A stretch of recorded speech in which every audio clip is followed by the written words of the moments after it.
The moment froze in perfect clarity. William Montgomery stood paralyzed in the doorway of the chief of cardiothoracic surgery's office, his confident smile evaporating as he stared at the woman he'd once vowed to love forever. Dr. Clara Vance, no longer Clara Montgomery, looked back at him with steel in her eyes and not a trace of the brokenness he'd expected to find 6 years after he'd driven her away. Before either could speak, the office door burst open. 2 children, mirror images of each other with dark curls and unmistakable storm-gray eyes, tumbled in, arguing over a stethoscope. William's breath caught as recognition slammed into him. Those were his eyes, his jawline, his gestures. These children were undeniably his. Have you ever had that moment when your past and present collide so violently that everything you thought you knew shatters in an instant? When the consequences of your worst decisions suddenly stand before you, demanding accountability. 6 years ago, Billionaire CEO William Montgomery drove away the only woman who ever truly loved him with his cruel accusations. Today, he's about to discover the true price of his pride. What happens when a man who can buy anything in the world comes face to face with the 3 people who don't need a dime of his money? Stay with me to witness a powerful story of redemption, resilience, and the choices that define us. Clara Vance had rehearsed this moment in her mind 1,000 times over the past 6 years. The possibility of running into William Montgomery in Chicago was statistically inevitable. The city, for all its sprawl, had a remarkably small circle of hospitals and high-powered executives. Yet nothing could have prepared her for the reality of him standing before her, his 6'2" frame filling the doorway of her office, his tailored suit a silent testament to the empire he'd rebuilt after losing everything. "Dr. Vance," he said, her maiden name sounding foreign on his lips. "I wasn't aware you were part of the surgical team here." Clara straightened her white coat, grateful for its symbolic armor. "I'm not part of the team, Mr. Montgomery. I lead it." The slight widening of his eyes gave her more satisfaction than it should have. William had always underestimated her, especially toward the end when his first business had begun to fail. He'd convinced himself that she'd married him for his money, that her medical career was just a hobby to fill time between spending his wealth. When that wealth evaporated, so had his belief in her love. "I see," he replied, recovering quickly. "Then I suppose congratulations are in order. You've done well for yourself." The words were polite, but Clara caught the undercurrent of surprise. He'd expected her to falter without him, to struggle. Instead, she'd thrived. "Thank you. I understand you're here about the Montgomery wing donation." She kept her voice professionally detached, though her heart hammered against her ribs. "The board is waiting in the conference room. I can show you." The door to her office swung open, interrupting her carefully rehearsed composure. "Mom, Ethan took my stethoscope again and says he's going to listen to Mrs. Peterson's heart before I can." Clara froze as her daughter burst into the room, dark curls bouncing and gray eyes, William's eyes, flashing with indignation. Behind her, a mirror image in boy form followed, clutching the disputed stethoscope with the same determined set to his jaw that Clara had seen countless times across negotiation tables from William. "I just want to check if her new valve is working right," Ethan protested. "You got to listen last time." "Children," Clara managed, her voice strained as she watched William's expression transform from confusion to shock to dawning comprehension. "This isn't a good time. Ms. Rivera is waiting in the playroom to take you for ice cream. Remember?" But it was too late. William was staring at the twins, his face drained of color as he took in Olivia's eyes. His eyes, and Ethan's expressions. His expressions. The resemblance was undeniable, a genetic blueprint so clear it might as well have been stamped with his signature. "Mom, who's that?" Olivia asked, her natural curiosity overriding her mother's obvious discomfort. Clara opened her mouth, but no words came. How do you introduce children to the father who never knew they existed? The father who had once looked at her with such contempt that she'd chosen to raise them alone rather than subject them to his bitterness? "I'm William Montgomery," he answered for her. His voice softer than Clara had heard it in years. He knelt down, bringing himself to the twins' eye level. "I'm an old friend of your mother's." "Are you the money man?" Ethan asked bluntly. The one giving dollars for the new children's heart place? A ghost of a smile touched William's lips. Yes, I suppose I am the money man. Cool. Ethan nodded approvingly. Mom fixes hearts, but she says sometimes you need money to fix the whole hospital. Your mother is very wise, William replied, his eyes lifting to meet Clara's. A question in them she wasn't ready to answer. Ms. Rivera is waiting, Clara reminded the twins gently, and Mrs. Peterson needs her rest, not two junior doctors arguing over her bedside. With reluctant nods, the children surrendered the stethoscope and headed for the door, but not before Olivia turned back with a thoughtful expression. You have eyes like mine, she observed to William. Grandma says I have storm cloud eyes. Then they were gone, leaving behind a silence so heavy Clara could feel it pressing against her chest. William rose slowly, his composed facade cracked wide open. They're mine, he said. Not a question. Yes. Twins. Yes. 5 years old. Clara nodded, calculating the timeline in her head. 5 years, 3 months, and 12 days. 8 years earlier, Clara Vance had been Dr. Clara Reynolds then, a promising surgical resident at Northwestern Memorial with circles under her eyes and determination in her heart. She'd been surviving on coffee and ambition when fate placed her at the same charity gala as William Montgomery, Chicago's rising entrepreneurial star. You look like you'd rather be anywhere but here, he'd said, appearing beside her at the bar where she'd been hiding from the crowd of wealthy donors. Is it that obvious? She'd replied, surprised by his directness. Only to another reluctant attendee. His smile had transformed his serious face, creating crinkles around those remarkable gray eyes. William Montgomery, Clara Reynolds. And yes, I'd much rather be back at the hospital. At least there, the blood is expected. He'd laughed then, a genuine sound that cut through the practiced politeness of the gala. Surgeon, cardiothoracic resident. You, boring by comparison. I just move money around and occasionally build something useful.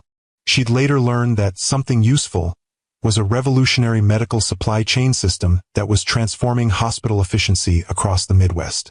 That night, though, he was just a man with intelligent eyes and a smile that made her forget her exhaustion. Their courtship had been a whirlwind, dinners squeezed between her brutal shifts, weekend getaways when she could arrange coverage, late-night conversations about everything from healthcare inequality to childhood dreams. William had been different then, hungry for success but not consumed by it, ambitious but not ruthless. You're the most brilliant woman I've ever met, he told her one night as they lay tangled in his sheets, the Chicago skyline glittering beyond his bedroom windows. Most people look at me and see dollar signs. You look at me and see flaws in my business model. Clara had laughed, tracing the line of his jaw with her finger. Is that a complaint? It's why I love you, he'd answered, catching her hand and pressing a kiss to her palm. You see me, not what I can give you. 6 months later, they were married in a small ceremony overlooking Lake Michigan. Clara had worn her grandmother's restored lace dress.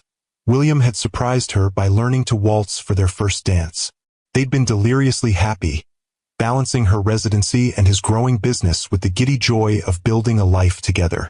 For nearly 2 years, they'd lived in a bubble of love and ambition, supporting each other's dreams, celebrating small victories, weathering setbacks together. Then came the market crash that decimated William's over-leveraged company. You were pregnant when you left, William said now, turning to face her in the silent office. When I accused you of... He stopped, unable to finish. When you accused me of being a gold digger who was looking for a richer exit? Clara supplied, the old hurt rising despite her best efforts. Yes, I was pregnant. About 6 weeks along, though I didn't know it was twins yet. Why didn't you tell me? The question hung between them, loaded with 6 years of unspoken words and missed moments. Would it have mattered? Clara asked quietly. You were so convinced I only wanted your money. Money that was gone. You looked at me like I was the reason for your failure. Every day, you found new ways to tell me how worthless I was, How you were sure I was planning to leave you for someone wealthier. She shook her head, the memories still painful despite the years. I couldn't bring children into that environment, William, and I couldn't bear to see that same contempt directed at them. William flinched as if she'd struck him. I was in a dark place, Clara. Everything I'd built was collapsing. My father's voice was in my head, telling me I'd never amount to anything, that I'd lose everything, including you. So you pushed me away first, she concluded. Made me the villain in your story so you wouldn't have to face the possibility that I might actually have loved you, not your bank account. He didn't deny it. Instead, he asked, and now? You've raised them alone all this time. Not alone, Clara corrected. My mother moved in with us when they were born. The hospital has excellent childcare. We've built a life, William. A good one. Without my help. Without a cent of my money. There was something like wonder in his voice, mixed with regret. Money was never what I needed from you, Clara said softly. A knock at the door interrupted them. Clara's assistant poked her head in, looking apologetic. Dr. Vance, the board is asking about Mr. Montgomery. They've been waiting for 20 minutes. Tell them we'll be right there, Clara replied, grateful for the momentary reprieve. When they were alone again, William stepped closer, close enough that she could smell the familiar sandalwood cologne he still wore. We need to finish this conversation. Yes, Clara agreed. But not now. The board. To hell with the board. William interrupted, a flash of the intensity she remembered. I just found out I have children. 5-year-old children I knew nothing about. And whose fault is that? Clara shot back, her professional composure cracking. You made it abundantly clear that I meant nothing to you beyond what I could do for your ego. Why would I subject innocent children to a father who thought so little of their mother? If you've ever had to rebuild your life after heartbreak, hit that like button. This journey is just beginning. William stepped back as if she'd physically pushed him. I deserved that, he said after a moment. But they didn't deserve to grow up without a father. Clara felt the familiar guilt that had haunted her for years, despite her certainty that she'd made the right choice. No, they didn't. But I had to protect them the best way I knew how. And now? William asked, his voice carefully controlled. Now that I know about them? Clara gathered her professional demeanor around her like armor. Now we go to the board meeting. Then we can discuss what happens next. As they walked silently down the hospital corridor, Clara felt the weight of the past 6 years pressing down on her shoulders. She'd built a life from the ashes of their marriage, a respected career, a loving home for her children, a sense of purpose that sustained her through the lonely nights. Now William Montgomery had walked back into her carefully constructed world, threatening to upend everything with his presence alone. What would this mean for Ethan and Olivia? For the boundaries she'd established to protect her heart? For the future she'd planned without him? The questions swirled in her mind as they approached the boardroom doors. But one thing was certain. Nothing would ever be the same again. The boardroom fell silent as Clara and William entered together. 12 pairs of eyes tracked their movement, curiosity evident in the slight tilt of heads and raised eyebrows. The hospital's most generous potential donor arriving with their formidable chief of cardiothoracic surgery, both looking slightly shaken, was not the professional entrance anyone had expected. Ladies and gentlemen, I apologize for the delay, Clara said smoothly, gesturing for William to take the seat at the head of the table. Mr. Montgomery and I were discussing some unexpected personal business. William's eyes flickered to hers, surprise evident at her candor, but he recovered quickly. Yes, thank you for your patience. I'm eager to hear your vision for the new pediatric cardiac wing. As the hospital administrator launched into his presentation, Clara observed William from her position across the table. His face betrayed nothing of the emotional earthquake they'd just experienced. His attention seemingly focused on the slideshow detailing the proposed facility. But she knew better. The slight tension in his jaw, the occasional flex of his fingers against the polished mahogany. These were the tells she'd learned to read during their marriage, signs of the turmoil beneath his composed exterior. 6 years earlier, Clara had watched that same jaw clench as William paced their penthouse living room. Phone pressed to his ear as he received the news that his investors were pulling out. "They can't do this," he'd said after hanging up, his voice hollow with disbelief. 3 years of work, everything we've built, gone because of market panic. Clara had approached him cautiously, recognizing the dangerous mix of fear and pride in his eyes. "We'll figure it out. Your business model is solid. Once the market stabilizes, I'll be bankrupt." He'd cut her off, pouring himself a generous measure of scotch. 3 months, maybe 4, before we lose everything. "Then we lose everything," Clara had said simply. "We'll start over. I'm still earning my residence salary. It's not much, but not much." William had laughed, a harsh sound that held no humor. "It wouldn't cover the property taxes on this place for a month. Then we'll move. William, it's just money. We still have each other." He'd looked at her then with an expression she'd never seen before, something between suspicion and contempt. "Just money? Easy for you to say. You didn't build something from nothing only to watch it crumble. You didn't promise people jobs and security that you can't deliver." "That's not fair," Clara had protested. "I'm trying to help." "Help?" The word had twisted in his mouth. "What exactly are you offering, Clara? To support us on your residence pittance while I rebuild? To live in some cramped apartment after the lifestyle you've grown accustomed to?" "If that's what it takes, yes," she'd answered, hurt by his tone but still believing they could weather this together. "I didn't marry your bank account, William. I married you." He drained his glass, setting it down with deliberate care. "We'll see how long that sentiment lasts when the cars are gone, when your friends are whispering about your failed husband, when you're shopping at discount stores instead of Michigan Avenue." That night had been the first fracture in their marriage, a hairline crack that would widen into an unbridgeable chasm over the coming months. "Dr. Vance." Clara snapped back to the present, realizing the hospital administrator was addressing her. "I'm sorry, could you repeat the question?" "I was asking if you'd like to share your perspective on the specialized equipment needs for the pediatric cardiac unit." "Of course." Clara straightened, slipping effortlessly into her professional role.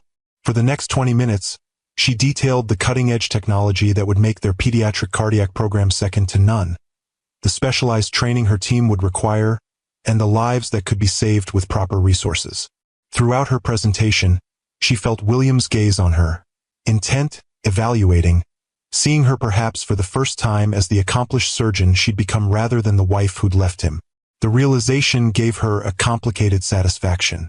When she finished, the board erupted in enthusiastic questions. Clara fielded them with practiced ease, her passion for her work evident in every response. This was her element now, not the glittering galas where she'd once stood in William's shadow, but the medical arena where her expertise commanded respect. "Impressive, Dr. Vance," William said when the discussion concluded, his voice carrying a note of genuine admiration. "Your vision for this department is exactly why Mercy Heart Institute was my first choice for this donation." Clara met his gaze across the table. "Thank you, Mr. Montgomery. Children's cardiac care has always been my passion. Our children's futures are what matter most," he replied, the double meaning in his words clear only to her. "Which is why I'm pleased to announce that Montgomery Industries will be doubling the initially discussed donation." Gasps and murmurs rippled around the table. The hospital administrator looked like he might faint from joy. "That's extraordinarily generous," Clara said carefully, unsure of his motivation. "It's an investment in excellence," William replied smoothly, "and in second chances." As the meeting concluded with handshakes and effusive thanks, Clara felt a complex mixture of emotions. Was the increased donation a genuine philanthropic gesture, or was William using his wealth as he always had, as a tool to get what he wanted? "You can't buy your way into their lives," Clara said bluntly once they were alone in the elevator. "If that's what this is about." William's expression hardened. "Is that what you think of me? That I'd use a children's hospital donation as leverage?" "I don't know what to think anymore," Clara admitted. The William the first married wouldn't have. The William who drove me away might have. And this new version of you, the billionaire philanthropist, I don't know him at all. The elevator doors opened to the pediatric floor, where children's artwork decorated the walls and the sound of a music therapist's guitar drifted from the playroom. The twins are probably still with Ms. Rivera, Clara said, leading the way down the corridor. I should prepare them before. Clara! Her mother's voice interrupted her. Eleanor Vance, elegant at 65 with silver-streaked dark hair, stood outside the playroom with a look of concern. The children said they met a man in your office. They're full of questions about... She stopped abruptly, recognizing William. Oh, hello, Eleanor, William said quietly. It's been a long time. Eleanor's warm brown eyes turned cold. Not long enough, if you ask me. Mom, Clara warned softly. Not here. Eleanor pressed her lips together, clearly restraining herself with effort. The twins are having ice cream with Lucia. They're quite excited about meeting the money man. She gave William a pointed look. Especially since Olivia is convinced he has her eyes. William flinched slightly at the barb. I'd like to speak with you too, Eleanor. There's a lot to discuss. I imagine there is, Eleanor replied, her protective instincts evident in her rigid posture. But my priority is those children and their well-being. Something you might want to consider before whatever you're planning. Mom, Clara interjected more firmly. William and I need to talk to the twins together. Could you give us some time? Eleanor hesitated, then nodded reluctantly. I'll be in the cafeteria if you need me. She touched Clara's arm gently. Are you sure about this, sweetheart? No, Clara admitted. But it's necessary. As Eleanor walked away, William turned to Clara with newfound respect in his eyes. She's still fiercely protective of you. She's been my rock, Clara said simply. I couldn't have done any of this without her. William nodded, absorbing this information with a thoughtful expression. Clara, before we go in there, I need to know what they know about me, about their father. Clara sighed, leaning against the wall. They know their father couldn't be part of their lives when they were born. They know they have his eyes and his stubborn chin. A ghost of a smile touched her lips. They know he was smart and driven, and that he gave them their love of puzzles and building things. You didn't tell them I abandoned you? That I was cruel? They're 5, William. What would be the point of poisoning their image of half their DNA? Clara shook her head. Besides, it's more complicated than that, isn't it? You didn't know about them. You couldn't abandon children you didn't know existed. William's expression softened with something like gratitude. Thank you for that. For not making me a villain in their story. I didn't do it for you, Clara clarified. I did it for them. Every child deserves to believe they come from something good, even if the reality is messier. Have you ever watched someone who underestimated you realize your true worth? Share this with a sister who deserves to be seen for her strength. The playroom was bright with afternoon sunlight, walls covered in children's artwork and shelves filled with medical-themed toys, a reflection of the hospital's effort to make illness less frightening through familiarity. Ethan and Olivia sat at a small table with their babysitter, Lucia Rivera, a nursing student who had been with them since they were toddlers. Mom! Olivia spotted Clara first, her face lighting up. Ms. Rivera got us chocolate and vanilla swirl, and she said we could visit Mrs. Peterson after her nap if we're super quiet. That sounds wonderful, sweetheart, Clara replied, her heart constricting at the sight of her children's innocent happiness. A happiness that was about to be complicated by adult truths. Lucia, would you mind giving us some privacy? Mr. Montgomery and I need to talk to the children. Lucia nodded, her dark eyes curious but professional as she gathered her things. Of course, Dr. Vance. I'll check on Mrs. Peterson's status. As the door closed behind her, Clara took a deep breath and sat down at the small table, gesturing for William to join them. He lowered himself awkwardly onto one of the child-sized chairs, looking both out of place and strangely vulnerable in his expensive suit surrounded by stuffed animals and finger paintings. Ethan, Olivia, Clara began gently, Remember how you've sometimes asked me about your daddy? About why he couldn't be with us?" The twins nodded solemnly, their identical gray eyes, William's eyes, focused intently on her face. "Well, sometimes grown-ups make mistakes. Sometimes they lose each other because they're hurt or scared or not ready for certain responsibilities." Clara glanced at William, who sat perfectly still, his expression a careful mask. "Your father and I loved each other very much once, but we lost that love before I knew you were growing in my tummy. Were you sad?" Ethan asked with the direct simplicity of childhood. "Yes, very sad," Clara admitted. "But then I had you too, and you filled my heart with so much joy that the sadness got smaller." "Did our daddy know about us?" Olivia asked, her perceptive gaze shifting between her mother and William. Clara took another steadying breath. "No, sweetheart. He didn't know about you until today." The twins' eyes widened simultaneously as understanding dawned on their young faces. Olivia was the first to make the connection, her gaze locking on William with newfound recognition. "You're our daddy," she said. Not a question but a statement of fact. "That's why you have my eyes." William's carefully maintained composure cracked, emotion flooding his features as he nodded. "Yes," he said, his voice rough with feeling. "I'm your father." Ethan's brow furrowed in the exact way William's did when processing complex information. "But you didn't know about us? How come?" William looked to Clara, silently asking permission to answer. When she nodded slightly, he turned back to his son. His son, a concept still overwhelming in its newness. "Your mother and we stopped talking to each other before she knew about you. I moved away, started a new company. We lost touch with each other.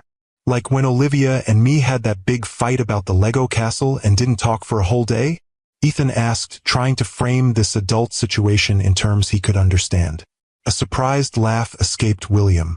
"Something like that, but much bigger and for much longer." "Are you still mad at each other?" Olivia asked, her perceptive gaze moving between them. Clara and William exchanged a look laden with unspoken history. "We're not mad anymore," Clara answered carefully. "We're figuring things out, like how Mr. Montgomery, your father, can get to know you both now that he knows you exist." "Can we call you Daddy?" Olivia asked William directly, her forthright nature so similar to his own that Clara felt a pang of recognition. William's breath caught audibly. I would like that very much, if it's okay with your mother."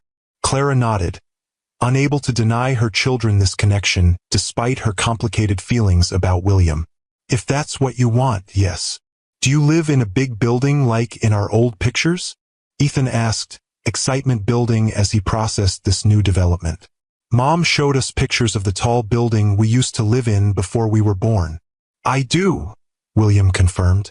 "On the top floor, where you can see the whole city." "Can we visit?" Olivia asked eagerly. "I want to see if it's as high as an airplane." William looked to Clara again, clearly unwilling to overstep. "That would be up to your mother." Clara felt the weight of the moment pressing on her. These were the first steps in a journey that would irrevocably change all their lives. "Maybe someday soon," she said carefully. "But first, your father and I need to talk more about how this will work." "Are you going to be married again?" Ethan asked with the innocent bluntness of childhood. Clara felt heat rise to her cheeks. "No, sweetheart. That's not.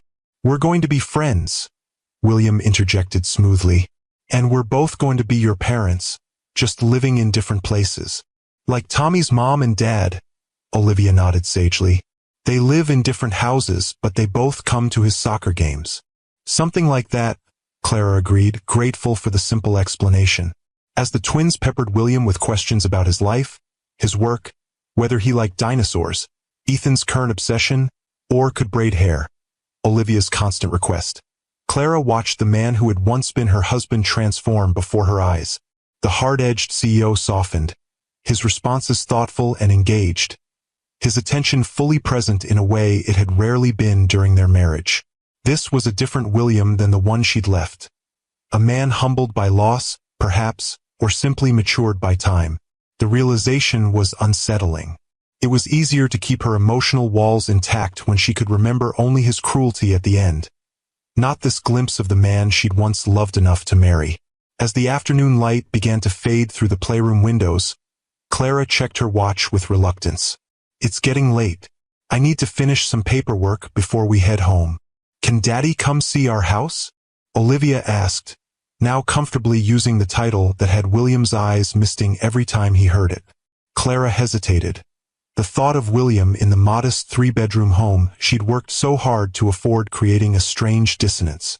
Their penthouse had been sleek and modern, all glass and steel with views that stretched to the horizon. Her current home was warm and lived in, with mismatched furniture chosen for comfort rather than style, and walls covered in children's artwork and family photos.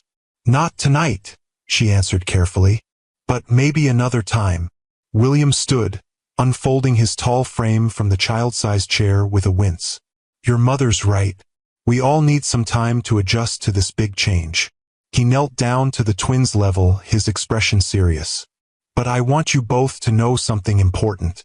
I may have missed the first 5 years of your lives, but I promise I won't miss any more if I can help it. Ethan studied him with solemn eyes. Pinky promise? That's the most serious kind. William's lips twitched with suppressed emotion as he extended his little finger. Pinky promise. After the twins had each secured this sacred vow with their own small fingers, Clara ushered them toward the door. Go find Grandma in the cafeteria while I talk to your father for a minute. When they were alone, the playful atmosphere evaporated, replaced by the weight of all that remained unresolved between them. They're extraordinary, William said quietly. You've done an amazing job with them, Clara. Thank you, she replied, straightening the toys the twins had abandoned. They make it easy to be a good mother. I meant what I said to them. I want to be part of their lives. Really part of their lives, not just weekend visits and holiday appearances. Clara set down the stuffed giraffe she'd been holding, turning to face him directly. And I want that for them. But William, we need to be clear about boundaries. This isn't about us or our past. It's about what's best for Ethan and Olivia. Agreed, he said, surprising her with his immediate acquiescence. Which is why I'd like to suggest we consult a family therapist to help us navigate this situation. Someone who can guide all of us through this transition. Clara blinked, caught off guard by the thoughtful suggestion. The William she'd known would have bulldozed ahead with his own plan, confident in his ability to manage any situation through sheer force of will. That's actually a very good idea, she admitted. I've learned a few things in 6 years, he said with a self-deprecating smile. Mostly about how much I don't know. The admission, so at odds with the arrogant certainty that had characterized the end of their marriage, momentarily disarmed her. We could start with dinner, she suggested. Something casual with the twins. Let them get comfortable with you in a normal setting. I'd like that. William hesitated, then added, and maybe afterward when they're asleep we could talk. Really talk, Clara. About everything that happened. Everything I did. The prospect of reopening those old wounds made Clara's chest tighten, but she recognized the necessity. All right, Friday night? I'm off call this weekend. Friday is perfect. He reached into his jacket and pulled out a business card, writing a number on the back before handing it to her. My personal cell. Anytime, day or night, if you or the twins need anything. As their fingers brushed during the exchange, Clara felt an unwelcome flicker of the chemistry that had once drawn them together so powerfully. She withdrew her hand quickly, tucking the card into her lab coat pocket. I should go. The twins will be getting hungry, and I still have charts to review. William nodded, respecting her retreat. Of course. I'll see you Friday. As Clara walked toward the cafeteria, her mind whirled with the day's revelations. In the space of a few hours, her carefully constructed life had been fundamentally altered. The father of her children had reappeared, not as the bitter, broken man who had driven her away, but as someone both familiar and strange. A man with her husband's face but a humility she didn't recognize. What did this mean for her? For the protective walls she'd built around her heart? For the future she'd planned without him? The questions followed her like shadows as she collected her children and mother, their weight a constant presence beneath her smile as they drove home through the gathering dusk. 3 days after William Montgomery discovered he was a father, he stood in the middle of what had once been his home office, surveying the transformation with critical eyes. The sleek desk and minimalist furniture had been replaced by child-sized tables and chairs, bookshelves filled with colorful volumes, and storage bins labeled in his assistant's neat handwriting. Building blocks, art supplies, dinosaurs, medical toys. "Is it too much?"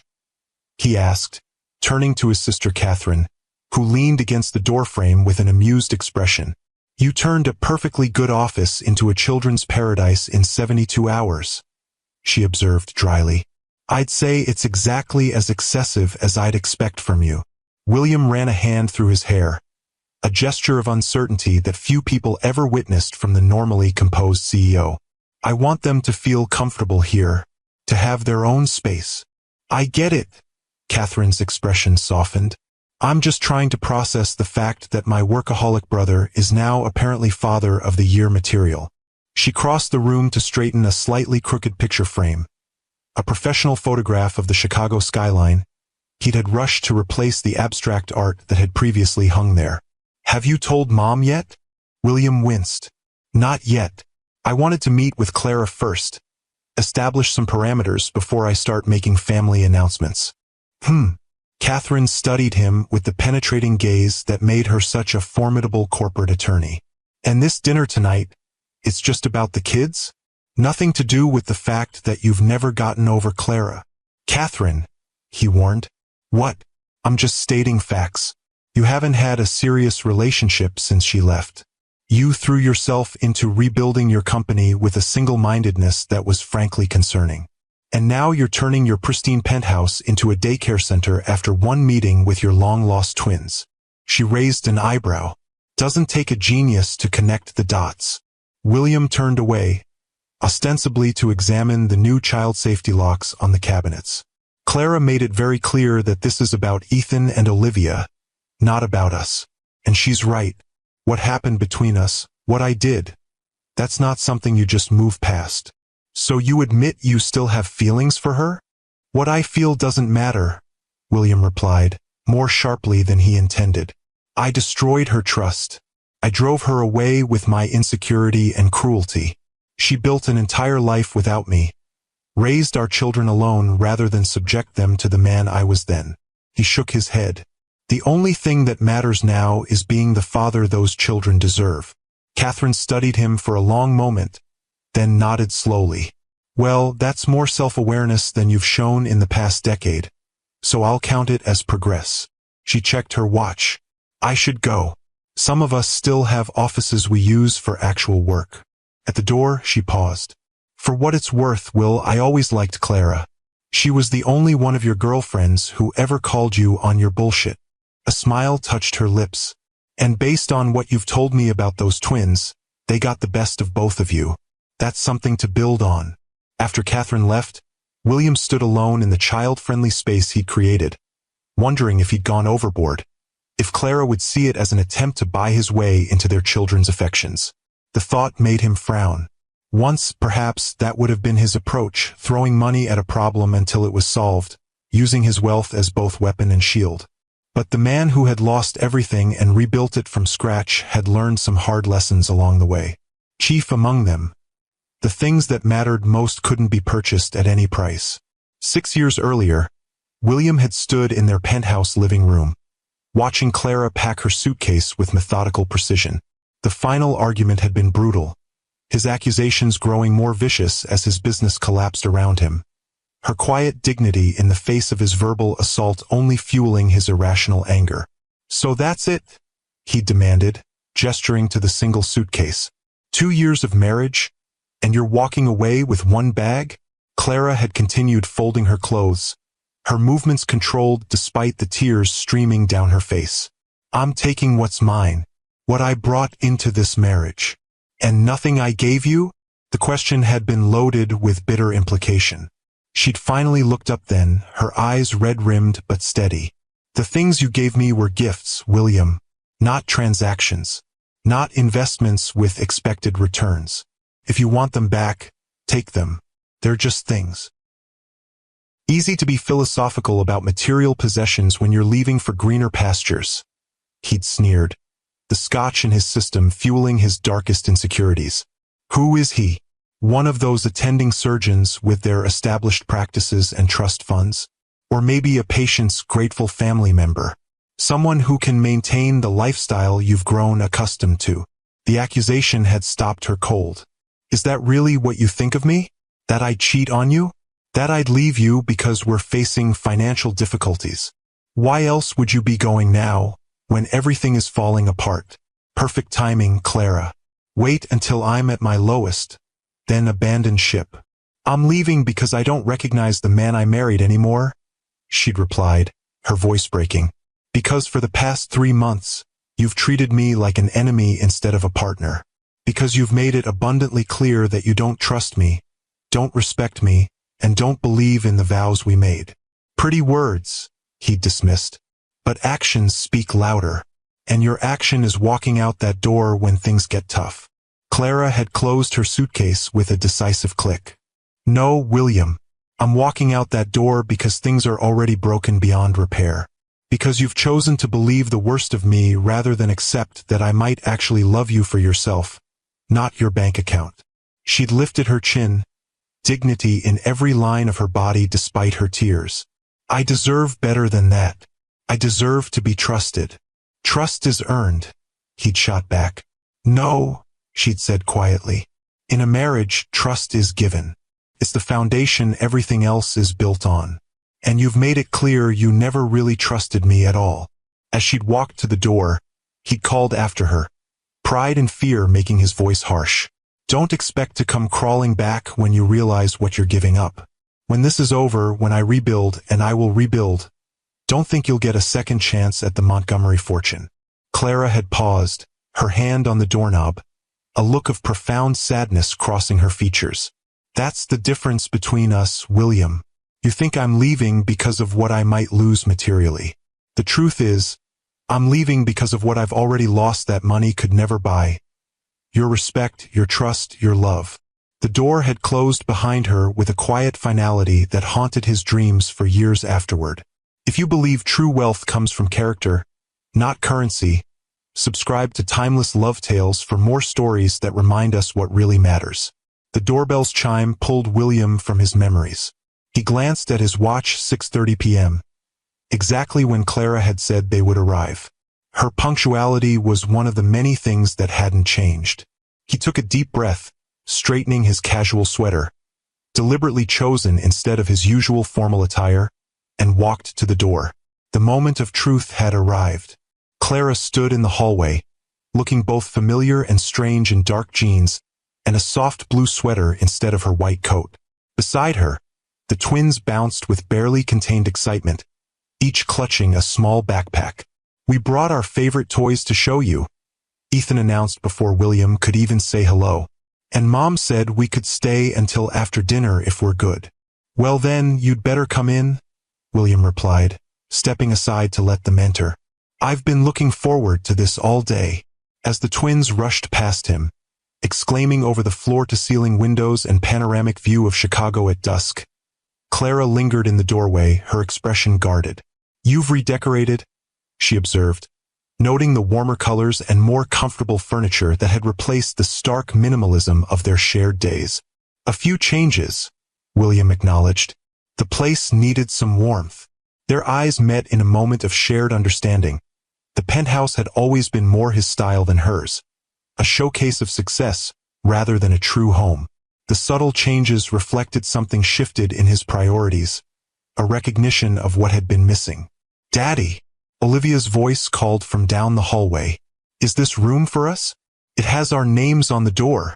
Clara's eyebrows rose in question. William shrugged, a touch defensively. I wanted them to have their own space here. Is that okay? Before Clara could answer, the twins' delighted squeals echoed through the penthouse. She sighed, a smile tugging at her lips despite her reservations. I think that answers the question. As they walked toward the sound of their children's excitement, William felt a cautious hope unfurl in his chest. This wasn't forgiveness or reconciliation. Those would require far more than a renovated office and a family dinner. But it was a beginning, a chance to prove that the man he had become was worthy of the second chance he'd been given. Not with Clara, he had no right to expect that, but with the children he hadn't known existed until 3 days ago. Children who somehow, miraculously, were looking at him not with the wariness he deserved but with the open curiosity and excitement that only the very young can offer to a world that has not yet disappointed them. He was determined not to be their first disappointment. "You made a doctor's office," Ethan exclaimed, examining the child-sized examination table and medical kit with reverence. "Just like Mom's, but smaller. And look at all the books," Olivia added, already pulling volumes from the shelves. "Daddy, can you read to us after dinner?" "I'd like that very much," William replied, his chest tight with emotion at the casual way they'd accepted him into their lives. He glanced at Clara, finding her watching the scene with an unreadable expression. "If your mother approves, of course." Clara nodded, her professional mask slipping just enough to reveal the complex emotions beneath. "Reading before bed is our tradition. It would be good for you to be part of it." The simple acknowledgement that he could have a place in their established routines, that Clara was willing to make space for him in the life she'd built without him, felt like more than he deserved. "Thank you," he said quietly, the words carrying weight beyond their simple dinner arrangements. Clara held his gaze for a moment, then turned her attention to the twins. "Why don't you show your father what you brought in your backpacks while I help set up dinner?" As the children eagerly unzipped their bags, William found himself drawn into their world of treasured possessions and earnest explanations. Ethan's prized dinosaur collection, T-Rex, is the most famous, but Ankylosaurus is actually cooler because of his armor. Olivia's medical journal, where she drew pictures of hearts and wrote observations about her mother's patients. Mrs. Peterson got a new valve, see? I drew it right here. Watching them, William was struck by how much he had missed. First steps, first words, first days of school. Milestones that could never be recaptured. The realization brought a sharp ache of regret, but also a fierce determination. He couldn't change the past, but the future, their future, was still unwritten, and he intended to be part of every chapter from this moment forward.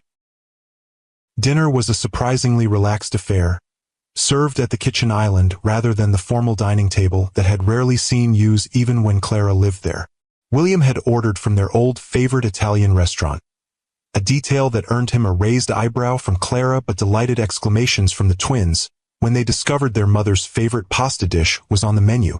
"You remembered," Clara said quietly as the children debated the merits of different pasta shapes with the seriousness only 5-year-olds could bring to such a discussion. "I remember everything about you," William replied, then immediately regretted the intimacy of the admission when he saw her expression close. "Sorry. It's fine," she interrupted, focusing on cutting Olivia's chicken into manageable pieces. "It was a long time ago." The awkward moment passed as Ethan launched into an elaborate story about a frog they'd found in the hospital garden, complete with sound effects that had William struggling to maintain his composure. Clara watched them interact, noting how naturally William responded to the children, how attentively he listened to their rambling tales, how his eyes crinkled with genuine amusement at their antics. It was disconcerting to see this side of him, the patient, engaged father, when her memories of their final months together were dominated by his cutting remarks and cold dismissals. The contrast made her wonder which version was the real William Montgomery, the bitter man who had driven her away, or this warm presence who looked at their children with undisguised wonder. Perhaps they were both real, she reflected. People were rarely all good or all bad, especially people shaped by the kind of childhood William had endured. Abandoned by his father, raised by a mother who worked 3 jobs, fighting his way into elite circles through sheer determination and intelligence. His drive and ambition had been what attracted her initially, his refusal to accept limitations or defeat. But those same qualities had turned toxic when failure loomed, his fear of losing everything transforming into a desperate need to assign blame. "Mom, can we show Daddy our special dessert trick?" Olivia's question pulled Clara from her thoughts. If your father doesn't mind a little mess, Clara replied, glancing at the immaculate kitchen with its pristine countertops. William smiled, another glimpse of the man she'd once loved. I think this kitchen could use a little mess. It's too perfect. The special dessert trick turned out to be an elaborate ice cream sundae assembly that involved much more chocolate sauce and sprinkles than actual ice cream. William watched in fascination as the twins worked in perfect synchronization, one holding the bowl while the other poured. Their movements a choreographed dance that spoke of countless shared experiences. They've always been like this, Clara explained, noticing his expression. Even as babies, they seemed to communicate without words. The nurses in the NICU used to say they'd never seen twins so attuned to each other. They were premature? William asked, a new worry creasing his brow. Clara nodded, the memory still difficult despite the years that had passed. 34 weeks. Olivia was fine, but Ethan... She swallowed hard. He had some respiratory issues. Spent 3 weeks in the NICU. William's face paled. I should have been there. You didn't know? Clara reminded him, surprised to find herself offering comfort when she'd carried this burden alone for so long. Because you couldn't tell me? He countered, his voice low to keep the conversation private from the children. Because I'd made it impossible for you to reach out, even with something this important. Before Clara could respond, the twins presented their masterpiece with flourishing gestures. Tada! The Montgomery Vance Super Sunday Surprise. William's expression shifted seamlessly from regret to delight, a transition so smooth Clara wondered how often he'd performed it in boardrooms and business meetings over the years. That looks absolutely incredible. Did you come up with this yourselves? Grandma helped, Ethan admitted. She says dessert should always be an adventure. Your grandmother is a very wise woman, William agreed, accepting a spoon from Olivia with appropriate solemnity. Shall we? The shared dessert, with its excessive toppings and accompanying giggles, created a bubble of normalcy that felt both strange and precious. For a brief time, they were simply a family enjoying an evening together, the complicated history between the adults temporarily set aside in favor of chocolate-smeared smiles and brain freeze warnings. When the twins finally began to show signs of sugar crash, Clara checked her watch. It's getting late. We should probably head home. But Mom, Olivia protested through a yawn. Daddy was going to read to us, you said. Clara hesitated, torn between maintaining their routine and acknowledging the twins' obvious desire to extend their time with their newly discovered father. They could stay the night, William suggested cautiously. The room is all set up, and tomorrow's Saturday. I could bring them home in the morning. No, Clara said, more sharply than she intended. Seeing William's face fall, she softened her tone. It's too soon for overnight visits. They need time to adjust to all these changes. William nodded, accepting her decision without argument. Another departure from the man she'd known. Of course, you're right. He turned to the disappointed twins. How about I read one story before you go? And then next time you visit, we can read two? This compromise was met with sleepy approval. As William led the children to the living room, Clara took the opportunity to study the penthouse more carefully. The changes went beyond the children's room he'd created. The stark white walls now held framed photographs, mostly landscapes and city scenes, but a few showed William with an older woman Clara recognized as his mother, and several featured his sister Catherine and her family. The most surprising addition was on the mantel, a small framed photo of Clara herself, taken during their first year of marriage. She was laughing at something off camera, her face alight with joy, her hair loose around her shoulders. The sight of it sent an unexpected pang through her chest. Why would he keep this memento of their failed marriage displayed so prominently? That was from our weekend in Door County. William's voice came from behind her. The bed and breakfast with the terrible coffee but amazing views. Clara turned, composing her expression. The twins fell asleep? He nodded, a soft smile playing at his lips.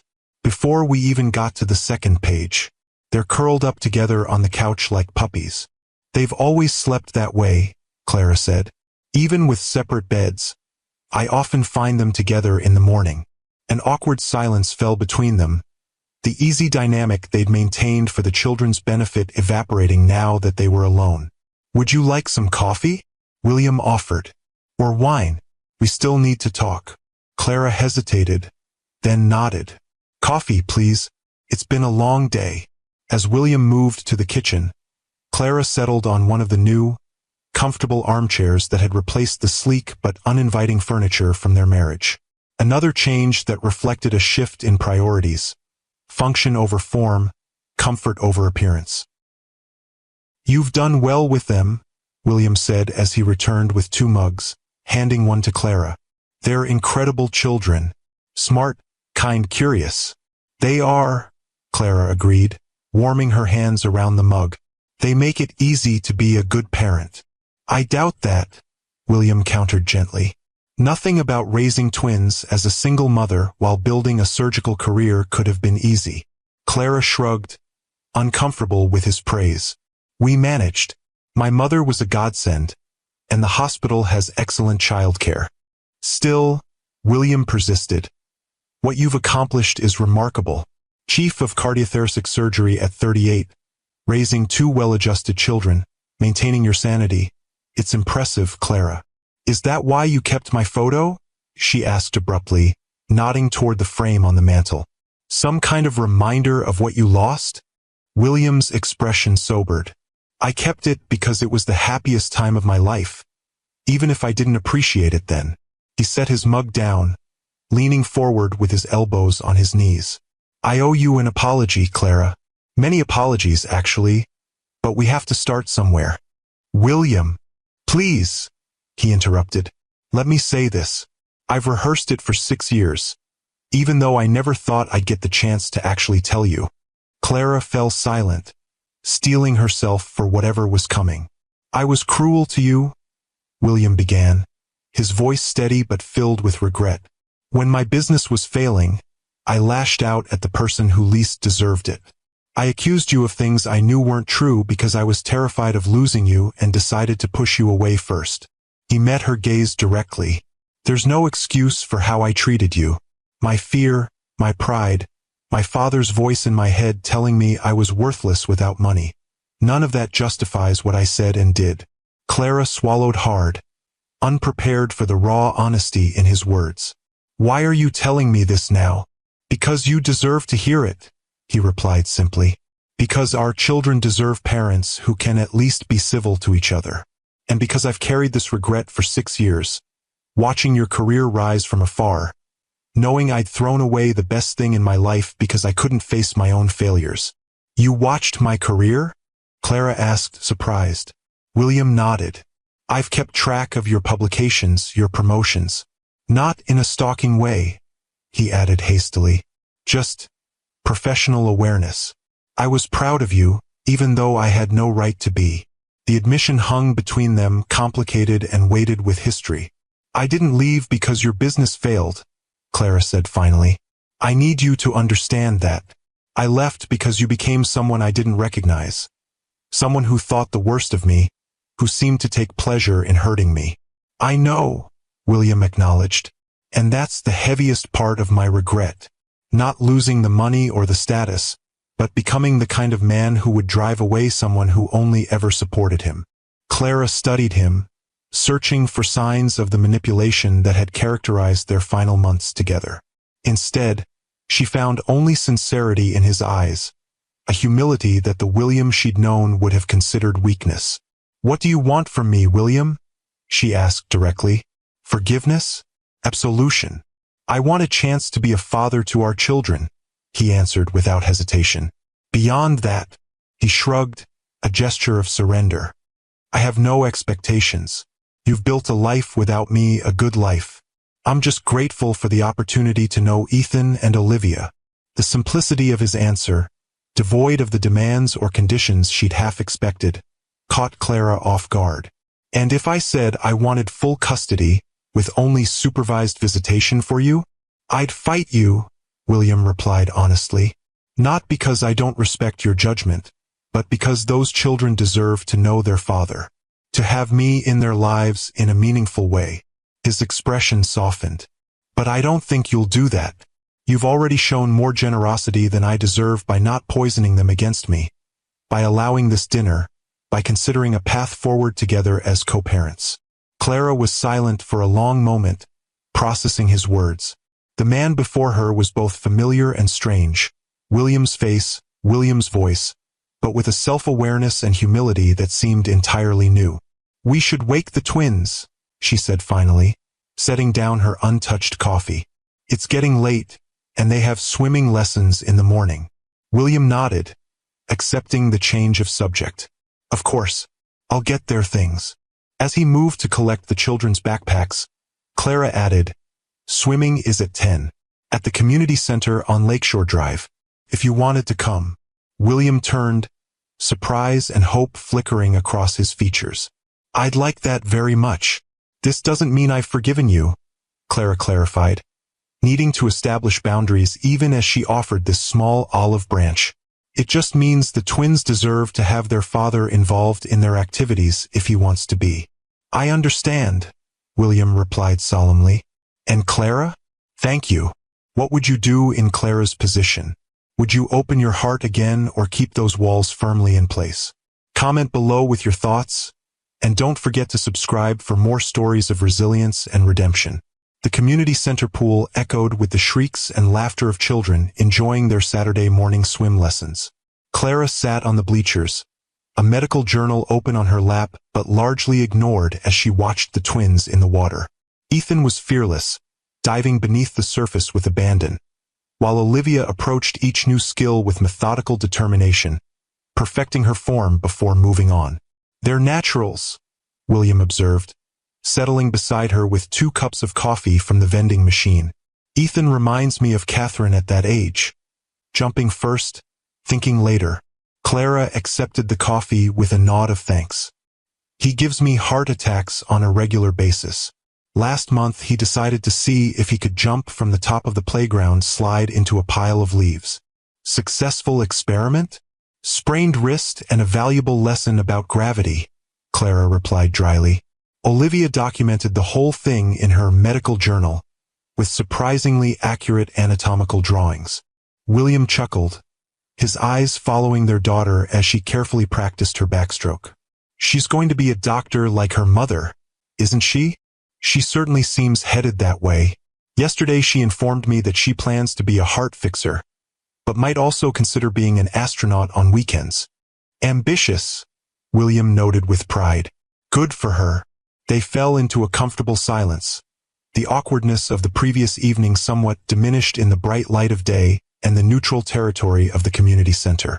"I've been thinking about what you said last night," Clara said finally, her eyes still on the pool. "About wanting to be involved in their lives in a meaningful way." William turned to her, his expression attentive but careful, as if afraid of saying the wrong thing. "I think we should establish a regular schedule," she continued. "Maybe Wednesday evenings and alternate weekends to start. We can adjust as needed, see how the twins respond." "I'd like that," William agreed, his voice carefully neutral despite the obvious pleasure in his eyes. "I've also been researching family therapists, as I mentioned. I found one who specializes in blended families and unusual custody situations." Clara nodded, appreciating his proactive approach. "Send me the information. I'll review their credentials." "Of course." Another silence fell, more contemplative than uncomfortable. "Can I ask you something?" William ventured after a moment. "About when you left." Clara tensed slightly but nodded. "Where did you go?" "I tried to find you after the first few weeks, when my anger cooled enough to realize what I'd done." He stared into his coffee cup, avoiding her gaze. "You'd disappeared completely. Changed your phone number. Left the hospital residency program. No forwarding address." "I went to Atlanta," Clara replied after a moment's hesitation. "My mother had connections at Emory. They had an opening in their surgical program and I needed distance from me." William acknowledged, no accusation in his tone. "From everything," Clara corrected. "From the life we'd built, from the memories, from Chicago itself." She paused, weighing how much to reveal. "When I found out I was pregnant, I knew I needed a fresh start. Somewhere I could focus on the babies without the shadow of our failed marriage hanging over me. William absorbed this information with a slight nod. And when did you come back to Chicago? 2 years ago. Mercy offered me the chief position, and it was too good an opportunity to pass up. She glanced at him. I knew there was a risk of running into you, but I figured the city was big enough for both of us. Until I decided to donate a wing to your hospital, William said with a hint of irony. Until then, Clara agreed, a reluctant smile tugging at her lips. Mom, Dad, watch this. Ethan's voice called from the pool, where he was preparing to demonstrate a new dive under the instructor's watchful eye. They both turned automatically, their conversation suspended as they focused on their son's aquatic achievement. Clara was struck by how natural it felt, sitting beside William, sharing this ordinary parental moment. Dangerous territory, she reminded herself. The ease between them was a mirage, built on the foundation of their shared love for the twins rather than any true reconciliation. He's fearless, William murmured as Ethan executed a surprisingly graceful dive for a 5-year-old. Like his father, Clara replied without thinking, then immediately regretted the personal observation when she saw William's expression soften. I was never fearless, he contradicted gently, just good at hiding my fear, something I hope he doesn't inherit. Before Clara could respond, Olivia emerged from the pool, water streaming from her dark curls as she ran toward them, ignoring the lifeguard's calls to walk. Daddy, did you see my backstroke? Coach Jen says I have excellent form. She climbed onto the bleachers, dripping water everywhere as she wedged herself between them, her small body radiating chlorine and childish excitement. I did see it, William confirmed, wrapping a towel around Olivia's shoulders with natural ease. Your form was perfect, very controlled. Olivia beamed at the praise, leaning against him without hesitation despite having known him for less than a week. The easy trust of children, Clara thought, watching them together. So freely given, so easily broken. Can we get pancakes after swimming? Ethan asked, joining them on the bleachers in a puddle of chlorinated water. Saturday is pancake day. William glanced at Clara, silently deferring to her established routines. She appreciated the gesture, another sign that this new version of William understood boundaries and respect in ways the old one never had. Pancakes sound perfect, she agreed. The usual place? Can Daddy come too? Olivia asked, looking between her parents with hopeful eyes. Again, William waited for Clara's lead, though she could see how much he wanted to accept the invitation. If he'd like to, Clara replied carefully. I'd love to, William said, his smile genuine but restrained, as if he was consciously trying not to appear too eager. I should warn you, though, I take pancakes very seriously. Proper syrup-to-butter ratio is critical. This declaration was met with solemn nods from the twins, who apparently shared his pancake philosophy. Clara found herself smiling despite her determination to maintain emotional distance. There was something undeniably appealing about seeing this playful side of William, a side she'd glimpsed during their early relationship, but that had disappeared entirely during their marriage's painful end. Go get changed, she instructed the twins. And remember to rinse the chlorine out of your hair this time, Ethan. Last week you smelled like a swimming pool for days. As the children scampered off toward the locker rooms, Clara and William gathered their belongings in companionable silence. Thank you for including me in this, William said quietly. I know it would be easier for you if I just sent child support checks and stayed out of your lives. Clara considered his words, surprised to find that the anger she'd carried for so long had begun to soften around the edges. Actually, I'm not sure that would be easier. Different, certainly, but not necessarily easier. She met his gaze directly. The twins deserve to know you, William. And from what I've seen this week, you deserve to know them too. Something flickered in his eyes. Gratitude, perhaps, or a deeper emotion she wasn't ready to name. That means more than you know. Before the moment could become too weighted, Clara changed the subject. Have you told your mother yet? About the twins? William grimaced slightly. Not yet. I wanted to make sure you were comfortable with it first. She'll want to meet them immediately, of course. Of course, Clara echoed, remembering her former mother-in-law's warm but sometimes overwhelming personality. Marion Montgomery had been one of the few bright spots in the final months of their marriage, steadfastly refusing to take sides even as her son spiraled into bitterness. She should meet them. They should know their grandmother. She always liked you, William offered, even after everything. She told me I was a fool to let you go. Smart woman, Clara replied with a hint of her old spark. William laughed, the sound startlingly familiar after so many years. She'll be insufferable when she finds out she was right. Again, the easy banter felt dangerous, too reminiscent of better days. Clara pulled back slightly, rebuilding the emotional walls that had protected her for so long.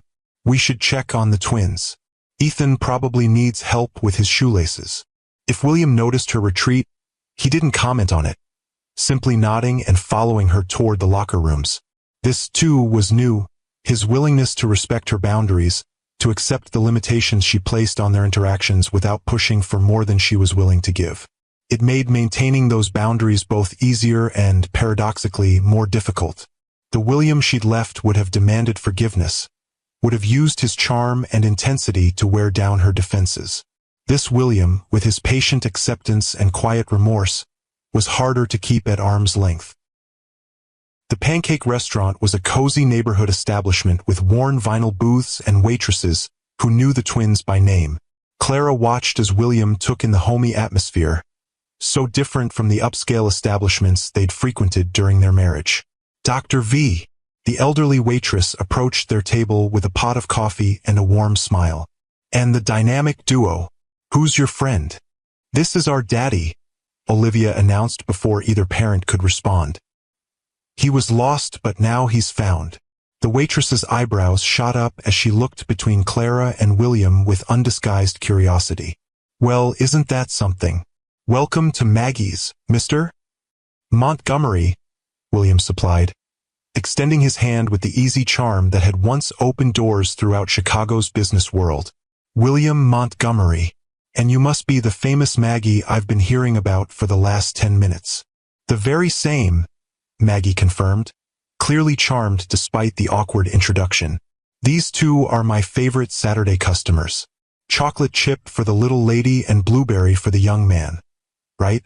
The twins nodded enthusiastically. And for the grown-ups? Maggie asked, her gaze lingering on William with frank assessment. I'll have my usual, Clara said. Whole wheat with fresh fruit. Trying to keep your doctor credibility intact, Maggie teased, then turned to William. And you, Mr. Montgomery? I'll trust your recommendation, William replied. What's the house specialty? For a first-timer? Gotta be the cinnamon apple with caramel drizzle. Heart attack on a plate, but worth every bite. Sold, William agreed with a smile. And please call me William. As Maggie moved away to place their order, Clara found herself studying William with renewed curiosity. He fit into this humble setting with surprising ease, showing none of the impatience or disdain he might have displayed in their married days when faced with plastic menus and paper placemats. What? He asked, catching her scrutiny. Nothing, Clara deflected. Just, you seem different here. William glanced around the restaurant, understanding her meaning. I am different. 6 years and one spectacular failure will do that to a person.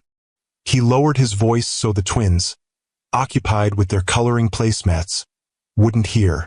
When you lose everything, you gain perspective on what actually matters. Before Clara could respond, Ethan tugged at William's sleeve. Daddy, can you help me with the maze? It's really hard. Let's see what we're dealing with, William replied, turning his attention to the children's placemat with the same focus he might give a complex business proposal. Clara watched them, father and son bent over the paper maze, dark heads nearly touching as they strategized the best route. Across the table, Olivia was carefully coloring a unicorn, her tongue caught between her teeth in concentration. The same expression William wore when deeply focused. The scene created a strange ache in Clara's chest, a bittersweet recognition of what might have been if things had gone differently. If William had been able to face failure without lashing out. If she had found the courage to tell him about the pregnancy despite his cruelty. If either of them had fought harder to save what they'd once had. But that was the past, she reminded herself firmly. What mattered now was the present, two children who deserved the best from both their parents, regardless of the complicated history between them. "They're asleep," Clara announced, joining William on the front porch of her modest craftsman home. After pancakes, the day had somehow extended to include a visit to the Children's Science Museum and then dinner at Clara's house. A natural progression that neither adult had questioned until it was too late to change course. William looked up from the porch swing where he'd been waiting. "Already? I thought they'd be too excited to settle down. All that swimming and museum exploring wore them out," Clara replied, settling on the opposite end of the swing. "Though Olivia made me promise you'd be here for breakfast. Apparently, you're the only one who cuts pancakes into proper triangles." William smiled, pleased by this small vote of confidence from his daughter. "I'd be happy to demonstrate my pancake geometry skills. If that's all right with you," he added, careful not to presume. Clara nodded, pushing the swing gently with her foot. "It's fine. They'd be disappointed if you weren't here in the morning." They sat in companionable silence for a few minutes, the spring evening wrapping around them with the scent of Clara's blooming garden and the distant sounds of the neighborhood settling for the night. "You have a beautiful home," William observed, his gaze taking in the carefully tended front yard with its flowering dogwood and cheerful tulips. "It suits you." "Thank you," Clara replied, following his gaze. "It's nothing like the penthouse, but it's better," William interrupted gently. "It's a real home. The penthouse was always more of a statement than a place to live." Clara studied him in the fading light, still adjusting to this reflective, self-aware version of the man she'd once known so intimately. "You really have changed, haven't you?"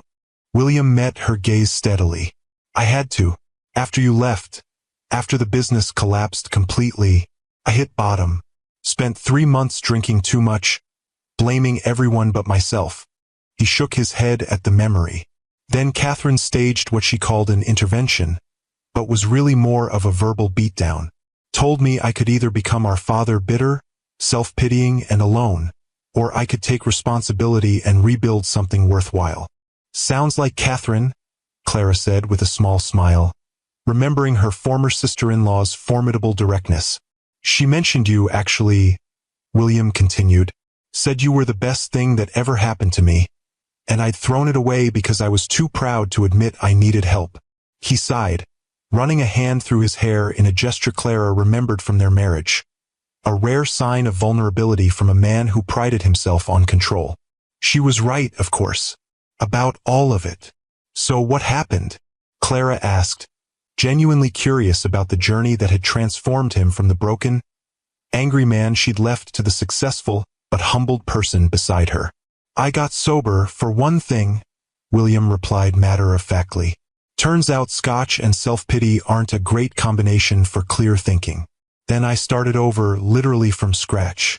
Sold everything that wasn't already being repossessed, rented a tiny apartment in a neighborhood I would have sneered at before, and started a new company with the one asset I had left, my brain. Montgomery Industries," Clara supplied, familiar with the company's meteoric rise over the past 5 years. "Medical supply chain management and healthcare technology." William nodded. "Built on the lessons I learned from my first failure. More sustainable growth, better risk management, and a focus on creating actual value rather than just accumulating wealth." He glanced at her. "And a much better work-life balance, though I didn't fully appreciate why that mattered until this week." The implication hung between them, that discovering his children had shifted his priorities yet again, revealing the emptiness at the center of his rebuilt success. "What about you?" William asked, turning the conversation away from himself. "Beyond the impressive career and raising the twins, are you happy?" The question caught Clara off guard with its simplicity and directness. Was she happy? She had her children, her career, her home, her mother nearby for support. She had colleagues who respected her, a few close friends who understood her limited social availability, occasional dates that never developed into anything serious because she couldn't, or wouldn't, make the emotional space required. "I'm fulfilled," she answered carefully. "The twins bring me joy every day, even when they're driving me crazy. My work challenges and satisfies me. It's a good life." William nodded, seeming to understand what she wasn't saying. That happiness, in the complete sense, had been a casualty of their failed marriage. That she'd rebuilt her life around practical satisfactions rather than emotional fulfillment. "I'm sorry," he said quietly, "for all of it. For robbing you of the simple happiness you deserved. For missing the first 5 years of our children's lives. For being the kind of man you had to run from rather than the partner you should have had." The raw honesty in his voice touched something deep inside Clara, a place she'd carefully walled off years ago. "I didn't tell you about the pregnancy," she acknowledged, offering her own truth in exchange for his. "That's on me. Whatever you did, however badly you behaved, you had a right to know you were going to be a father." "Would it have changed anything?" William asked, his voice gentle rather than accusatory. "If you had told me in the state I was in then?" Clara considered the question seriously, trying to imagine how the William of 6 years ago would have reacted to the news. "I don't know," she admitted finally. "I was afraid you'd either reject them outright or try to use them as pawns to hurt me. Neither seemed like a risk worth taking." William winced but nodded. "That's fair. I wasn't in a place to be a father then. I could barely function as a human being, let alone a parent." He paused, choosing his next words carefully. "But I would like to think that knowing about them might have pulled me out of that downward spiral sooner. Given me something to fight for beyond my own pride." The thought created a complicated tangle of emotions in Clara's chest. Regret for what might have been, relief that she'd protected her children during their vulnerable early years, guilt for denying them a father who, despite his flaws, clearly had the capacity to love them deeply. "We can't change the past," she said finally. "All we can do is try to make the best choices going forward." "Agreed," William replied, his expression thoughtful. "Which brings me to something I've been wanting to discuss with you, about the twins' future." Clara tensed slightly, her protective instincts flaring. "What about it?" "I'd like to set up a trust for their education and future needs," William said carefully. "Something substantial but not excessive. Enough to ensure they have opportunities without removing the need for them to develop their own ambition and work ethic." Clara's first instinct was to refuse, to maintain the complete independence she'd established, to prove she didn't need his money now any more than she had when she'd walked away 6 years ago. But that would be pride talking, not reason, and certainly not what was best for Ethan and Olivia. "That would be appropriate," she conceded. "But I'd want oversight. Equal control over how and when those funds are used." "Of course," William agreed immediately. "Joint trustees with clear guidelines about qualified expenses. I was thinking college, graduate school if they're interested, perhaps a first home purchase or seed money for a business venture when they're older." The easy way he accepted her terms, without argument or attempt to leverage his greater wealth into greater control, further confirmed the change in him. The William she'd married would have insisted on managing the money himself, would have seen her desire for equal oversight as a lack of trust rather than a reasonable boundary. "Thank you," Clara said simply. "That's generous and thoughtful." William shrugged, dismissing her gratitude. "It's the least I can do. They're my children too, even if I'm just beginning to earn that title." The humility in his response touched Clara more deeply than any grand gesture could have. This man, who had once defined himself by his financial success, now understood that fatherhood was a privilege to be earned rather than a right to be claimed. As the evening deepened around them, Clara found herself at a crossroads she hadn't anticipated when William Montgomery walked back into her life less than a week ago. The walls she'd built to protect herself from further hurt were still standing, but windows had begun to appear, small openings that allowed her to see the changed man before her without the distorting lens of past pain. She wasn't ready to forgive completely, wasn't prepared to risk her heart again, but she was beginning to believe that co-parenting with this new William might be more than just a necessary accommodation for the twins' sake. It might actually be a positive force in all their lives. "It's getting late," she said finally, rising from the swing. "You should probably go. The twins will be up at dawn, demanding those perfectly triangular pancakes." William stood, respecting the gentle dismissal. "I'll be here," with appropriate geometric breakfast skills at the ready. As he descended the porch steps, he turned back with an expression that held hope but not presumption. "Thank you for today, Clara, for letting me be part of their lives. Part of your life, even if just peripherally."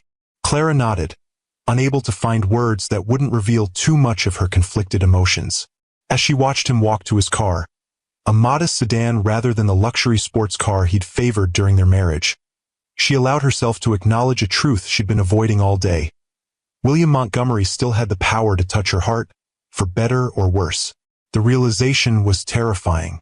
And yet, as she turned to go inside, to check on the sleeping children who had their father's eyes and her determination, Clara felt something she hadn't experienced in years. A cautious, fragile hope that perhaps the future held possibilities she hadn't dared to imagine. The next month passed in a blur of new routines and careful adjustments. True to his word, William maintained the schedule they'd established, Wednesday evenings and alternate weekends, with occasional lunch visits to the hospital cafeteria when Clara's surgical schedule allowed.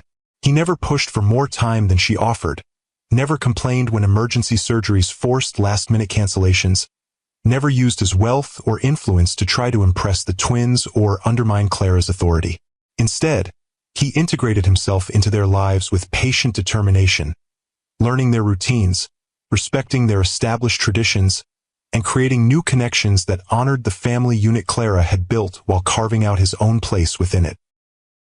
The family therapy sessions helped, providing a neutral space where all four of them could express their feelings and concerns under professional guidance. Dr. Levine, the therapist William had found, specialized in complex family situations and had a gift for translating adult complexities into terms the twins could understand while helping Clara and William navigate their complicated history. "You're both doing remarkably well," Dr. Levine observed during their fourth session, after the twins had been escorted to the playroom by her assistant.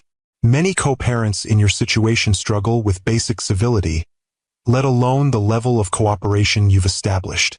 "We have good motivation," Clara replied, glancing toward the playroom where Ethan and Olivia were visible through a large window, happily engaged in building an elaborate block structure. "They deserve parents who can work together." "It's more than that," Dr. Levine countered gently. "I've worked with many parents who love their children deeply but still can't move past their own hurt to collaborate effectively. You two have found a way to separate your personal history from your parenting partnership.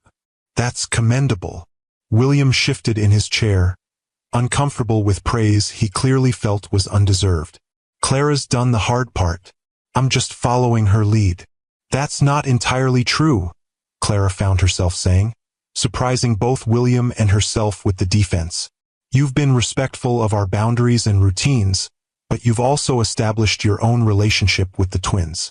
They talk about daddy things now, traditions and activities that are uniquely yours with them." William's expression softened at this acknowledgement. "They make it easy. They're so open, so willing to let me into their lives despite my absence for so long. Children are naturally resilient and forgiving," Dr. Levine agreed. "But they also take their cues from the adults around them. Your ability to model respectful interaction has given them permission to embrace this new family dynamic without feeling disloyal to either of you." The session continued with practical discussions about the upcoming school year. Ethan and Olivia would be starting kindergarten in the fall, and how to handle the inevitable questions from teachers, other parents, and the twins' expanding social circle about their unusual family situation. As they left the therapist's office together, William turned to Clara with a hesitant expression. "I've been meaning to ask you something. My mother's birthday is next weekend, and she's been asking, rather insistently, to meet the twins. I thought perhaps a small family gathering at her house might be a good opportunity, but I wanted to check with you first." Clara considered the request. Marion Montgomery had been kind to her during their marriage, a warm presence who had never judged Clara for her modest background or career ambitions. Unlike many wealthy mothers-in-law, she had treated Clara as a welcome addition to the family rather than an interloper or a threat. "I think that would be fine," she agreed. "The twins should know their grandmother." "You'd be welcome too, of course," William added quickly. "If you're comfortable with that. Mother would love to see you again." Clara hesitated. The therapy sessions and co-parenting exchanges were one thing, structured interactions with clear boundaries and purposes. A family gathering was something else entirely, a step toward integration that she wasn't sure she was ready for. "I have a surgery scheduled that morning," she said, which was true but also convenient. "I could drop the twins off and pick them up afterward, if that works?" William nodded, accepting her boundary without question. "Of course, whatever you're comfortable with." As they walked to their respective cars, Clara found herself wondering if her reluctance was truly about maintaining appropriate distance, or if she was simply afraid. Afraid of the warmth of family connections she'd once valued. Afraid of the complicated emotions that still surfaced whenever she spent too much time in William's presence. The following Saturday, Clara pulled into the circular driveway of Marion Montgomery's elegant Lincoln Park home, memories washing over her as she took in the familiar facade. She'd spent many Sunday dinners here during her marriage to William, had helped plant the hydrangeas that now bloomed abundantly along the front walk, had discussed medical ethics with Marianne in the sunroom while William and Catherine argued good-naturedly about business strategies. "Is this Grandma's house?" Olivia asked from the back seat, peering through the window with interest. "It's pretty." "Yes, this is your grandmother's home," Clara confirmed, putting the car in park. "She's very excited to meet you both." "Will she like us?" Ethan asked, a rare note of uncertainty in his voice. Clara turned to look at her children, their faces solemn with the importance of this new family connection. "She'll adore you," she assured them. "How could she not?" As if on cue, the front door opened, and William emerged, followed by an elegant woman in her 60s whose face lit up at the sight of the car.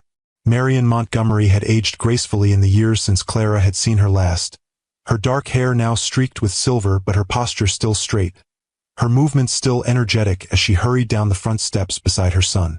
Clara helped the twins out of their booster seats, smoothing Olivia's dress and straightening Ethan's collar before turning to face her former mother-in-law. "Clara," Marianne said warmly, reaching for her hands. "It's so wonderful to see you again."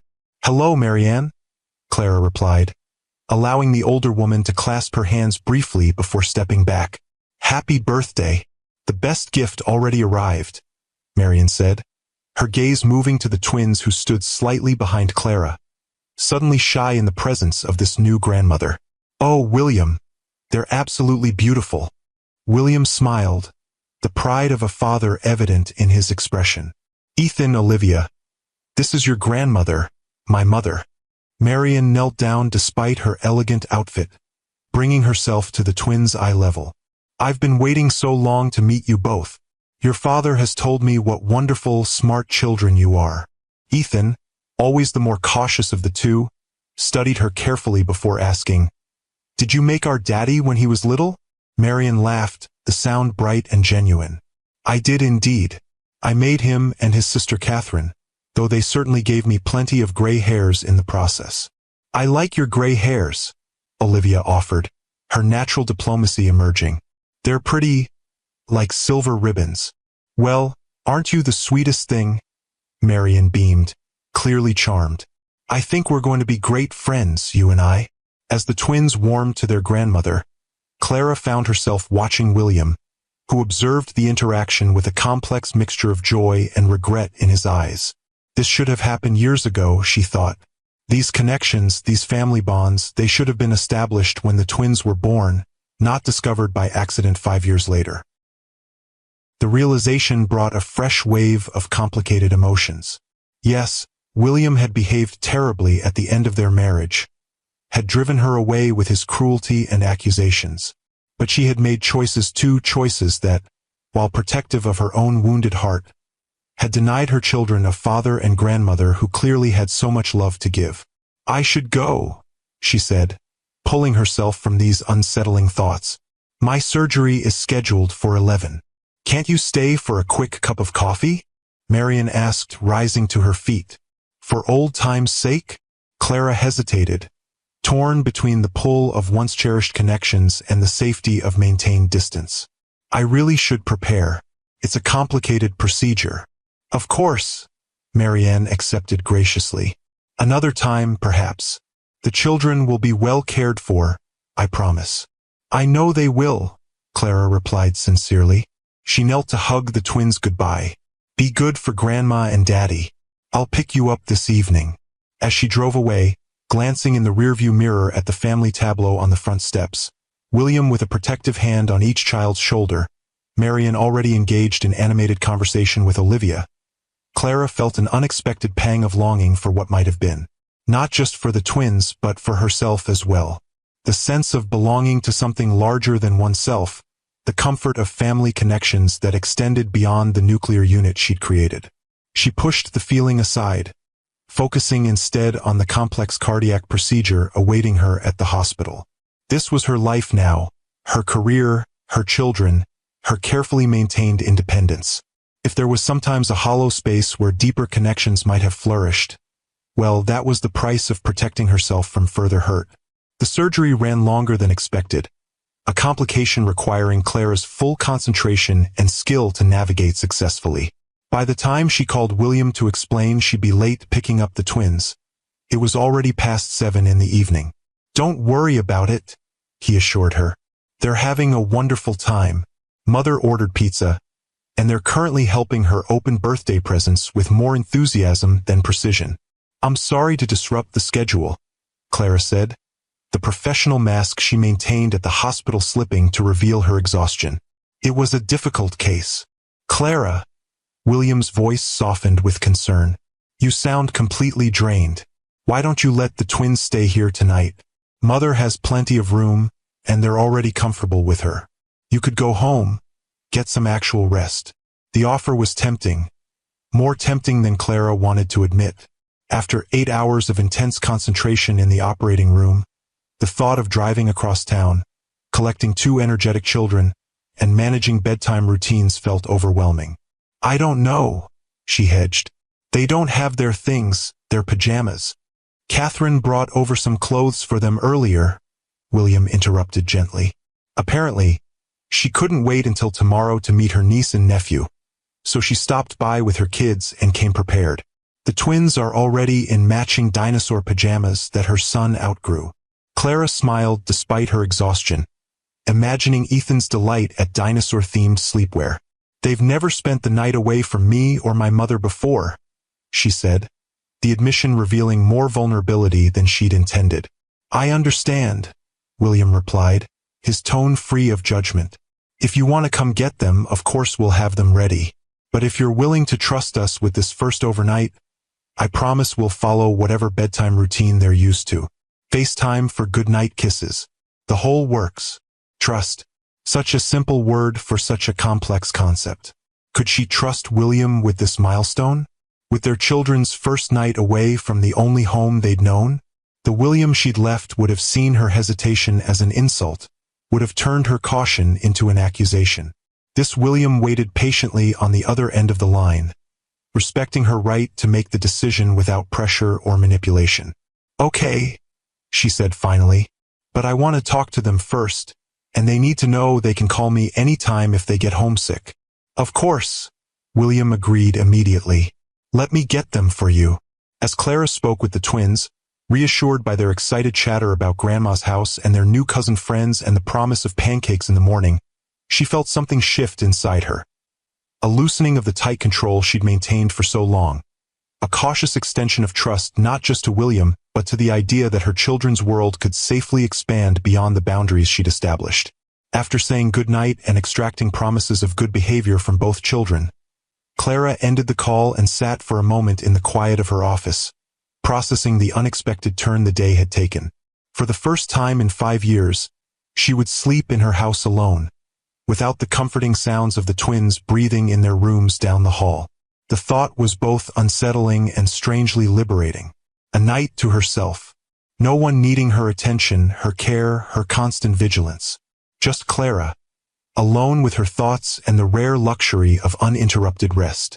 As she gathered her things to leave the hospital, her phone chimed with a text message from William. They're settled in the guest room with the night light on and 3 stuffed animals each, negotiated down from 5. Mother is reading them the same book you mentioned they're currently obsessed with, something about a pigeon driving a bus. All is well. Get some rest, Clara. You've earned it.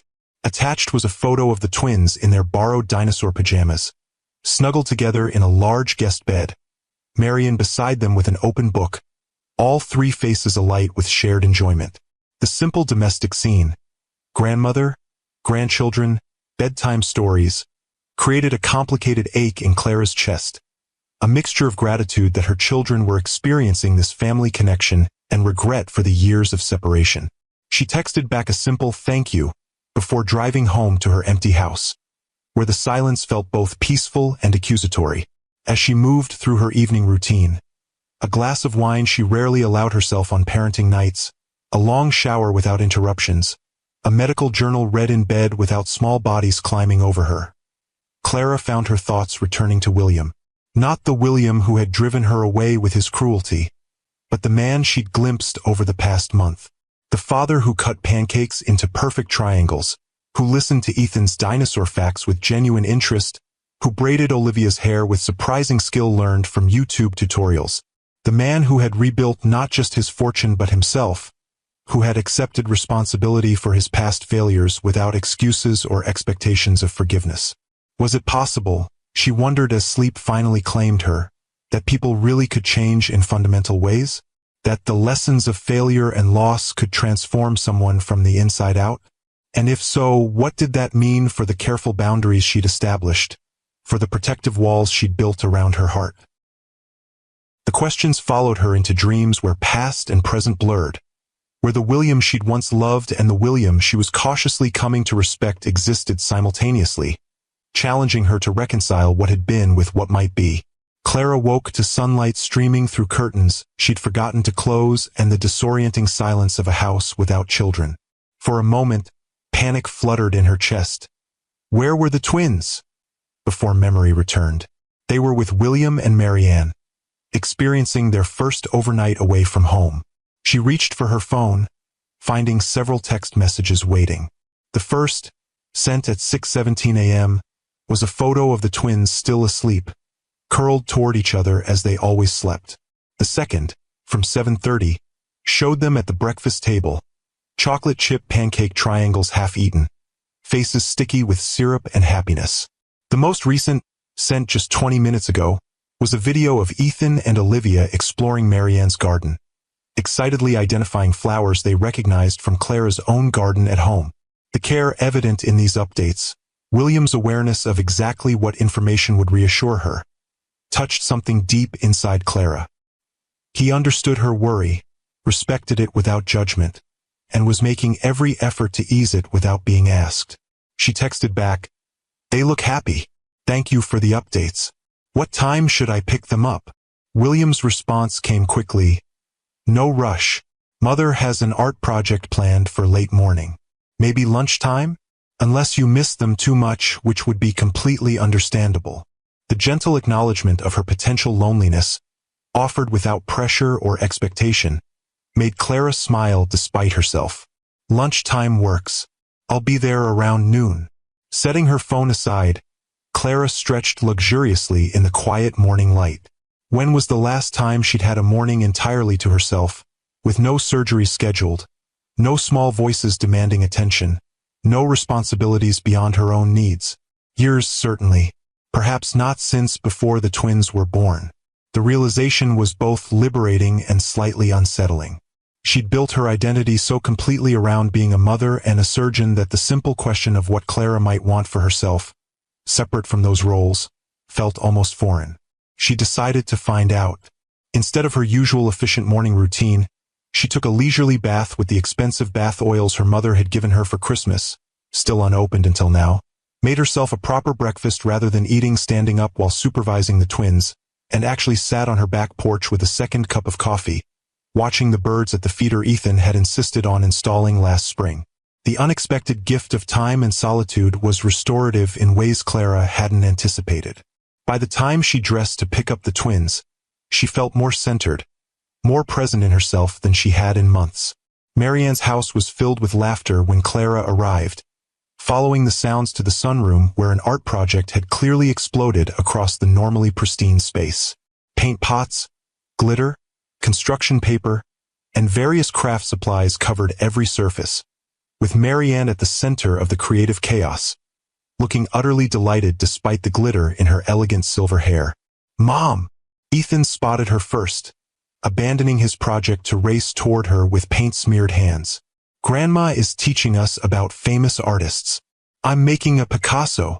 It certainly looks abstract," Clara agreed, carefully accepting his hug while trying to minimize paint transfer to her clothes. "And what are you creating, Olivia?" "A Monet garden," Olivia replied seriously, not looking up from her careful application of purple paint. "Grandma says he painted the same garden over and over but in different lights. I'm doing morning light." "They're quite talented," Marian said, rising to greet Clara with genuine warmth, "though I fear my sunroom may never recover." "I'm so sorry about the mess," Clara began, but Marian waved away her concern. "Nonsense.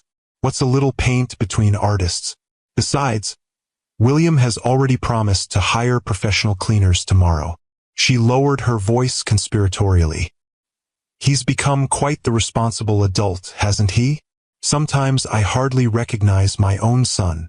Before Clara could respond to this loaded observation, William appeared in the doorway, his normally impeccable appearance somewhat compromised by a streak of blue paint across one cheek. "Clara," he greeted her with a smile that still, after all these years, created a flutter of awareness she tried to ignore. "The artists are clearly hard at work. Have you been recruited yet?" "I just arrived," she replied, suddenly conscious of Marianne's interested gaze moving between them. "But it looks like you've been fully initiated into the creative process." William touched his cheek, discovering the paint with a rueful laugh. "Hazard of helping Ethan with his Picasso period. Apparently, artistic genius requires enthusiastic gestures."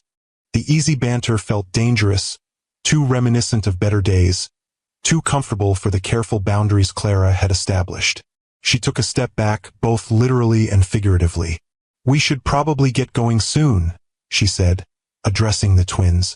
"Grandma has been very generous with her time and her sunroom, but we need to let her enjoy the rest of her birthday weekend." "Actually," Marianne interjected smoothly, "I was hoping you might all stay for lunch. Nothing fancy, just sandwiches in the garden. The children were telling me about their butterfly project at preschool, and I thought they might enjoy seeing the monarch way station I've established in the back garden."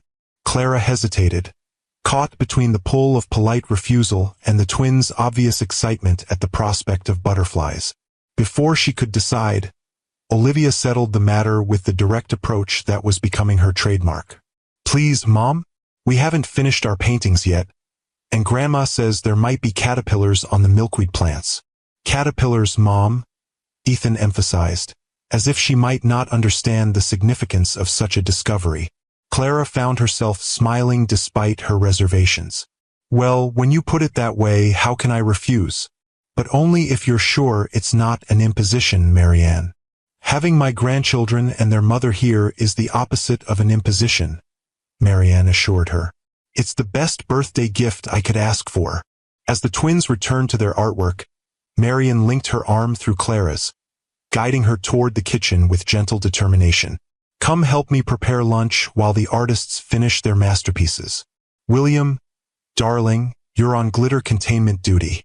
William mock saluted his mother before turning back to the twins, already engaged in a serious discussion about the proper application of gold glitter to Ethan's Picasso. In the kitchen, Marian moved with practiced efficiency, gathering ingredients for sandwiches while Clara, following her lead, washed and sliced fresh vegetables from the garden. "They're remarkable children," Marian said after a comfortable silence. "You've done an extraordinary job with them, Clara." "Thank you," Clara replied, touched by the sincere praise. "They make it easy to be a good mother." Nonsense, Marian countered gently.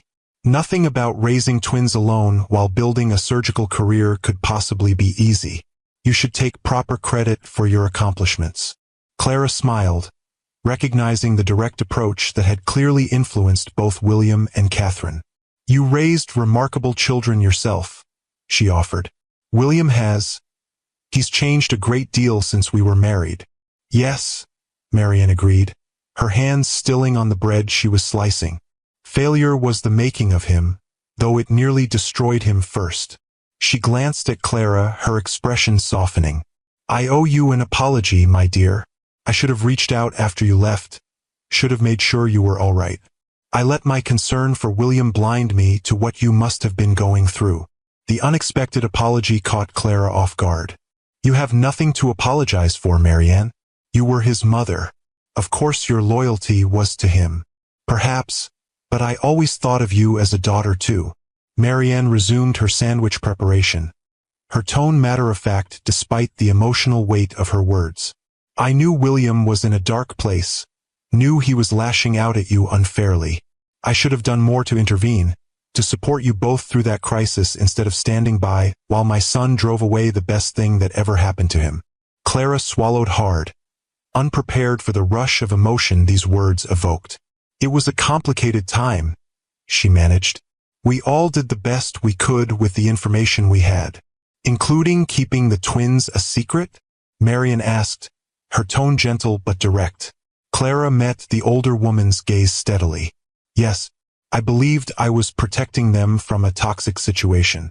William was. He wasn't in a place to be a father then. And now, Marian pressed, her eyes kind but searching. Now he's proving himself to be an excellent father, Clara acknowledged honestly. Patient, attentive, respectful of boundaries. The twins adore him already. And you? Marian asked, the question hanging between them with all its unspoken implications. Clara busied herself with arranging cucumber slices on a platter. I appreciate the effort he's making with the children.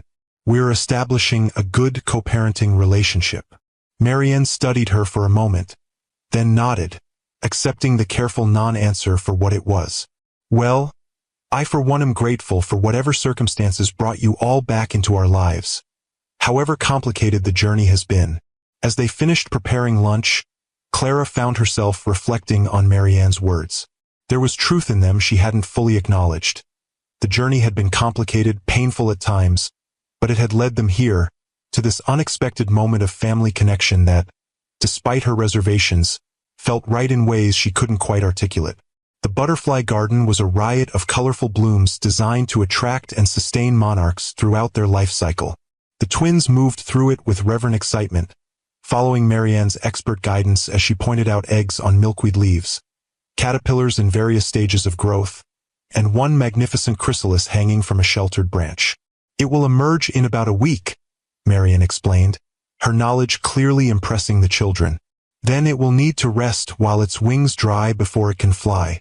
Like when Mom does surgery on people's hearts, Ethan observed seriously. They have to rest and get stronger before they can go home. Exactly like that, Marianne agreed, exchanging a warm glance with Clara.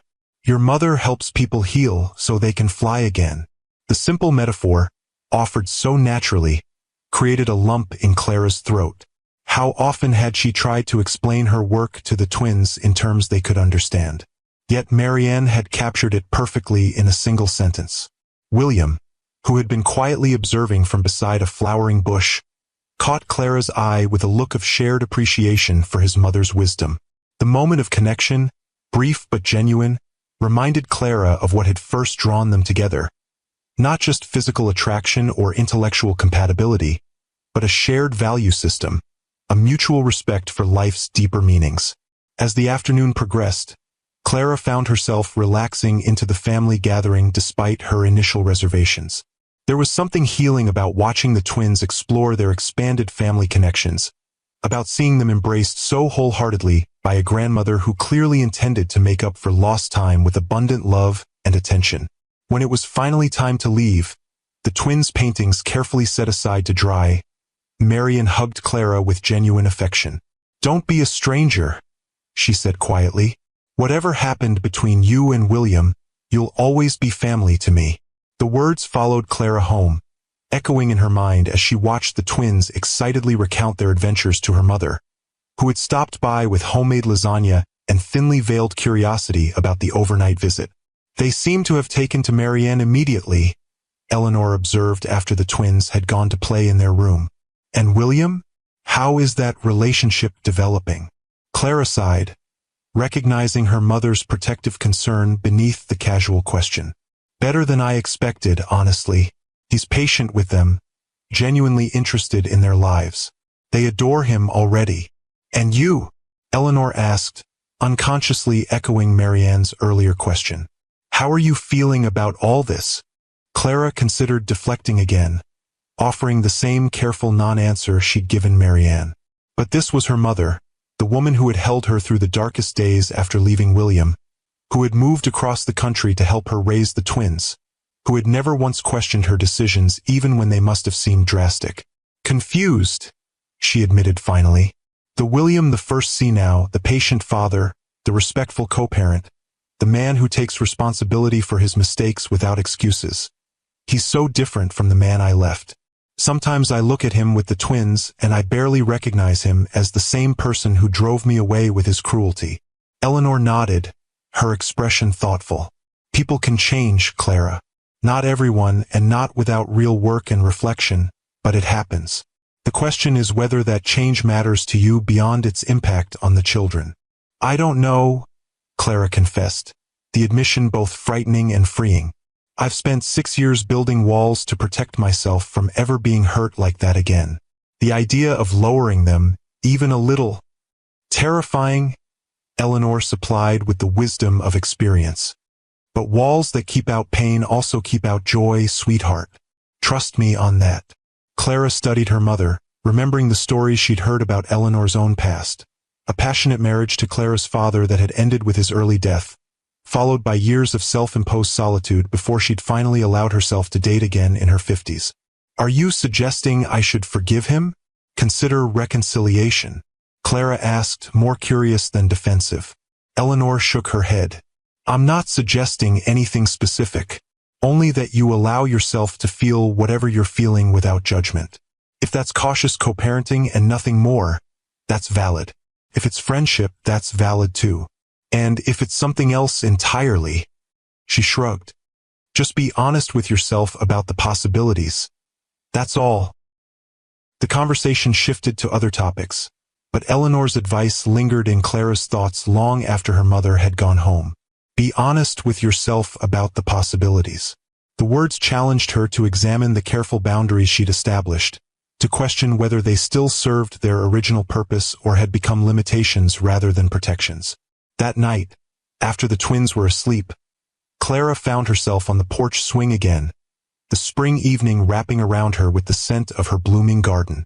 Her phone chimed with a text message from William. "Thank you for today. Mother hasn't stopped talking about how wonderful it was to have everyone together. The twins' artwork is being professionally framed as we speak. Her idea, not mine, though I fully support the recognition of such obvious talent." Clara smiled despite herself, typing back, "They haven't stopped talking about butterflies and famous artists. I think we have a budding entomologist and a future painter on our hands." William's response came quickly. "The world needs both, though I'm secretly hoping Ethan's dinosaur phase evolves into paleontology. I've always wanted an excuse to fund a dig." The easy banter, the shared pride in their children's interests, the glimpse of the playful side of William that had been so absent during their marriage's painful end. All of it created a warmth in Clara's chest that was both welcome and worrying. Be honest with yourself about the possibilities. What were the possibilities, really? Co-parenting with mutual respect, certainly. Perhaps even friendship of a sort, built on their shared love for the twins and the history that, despite its painful conclusion, had once held genuine joy and connection.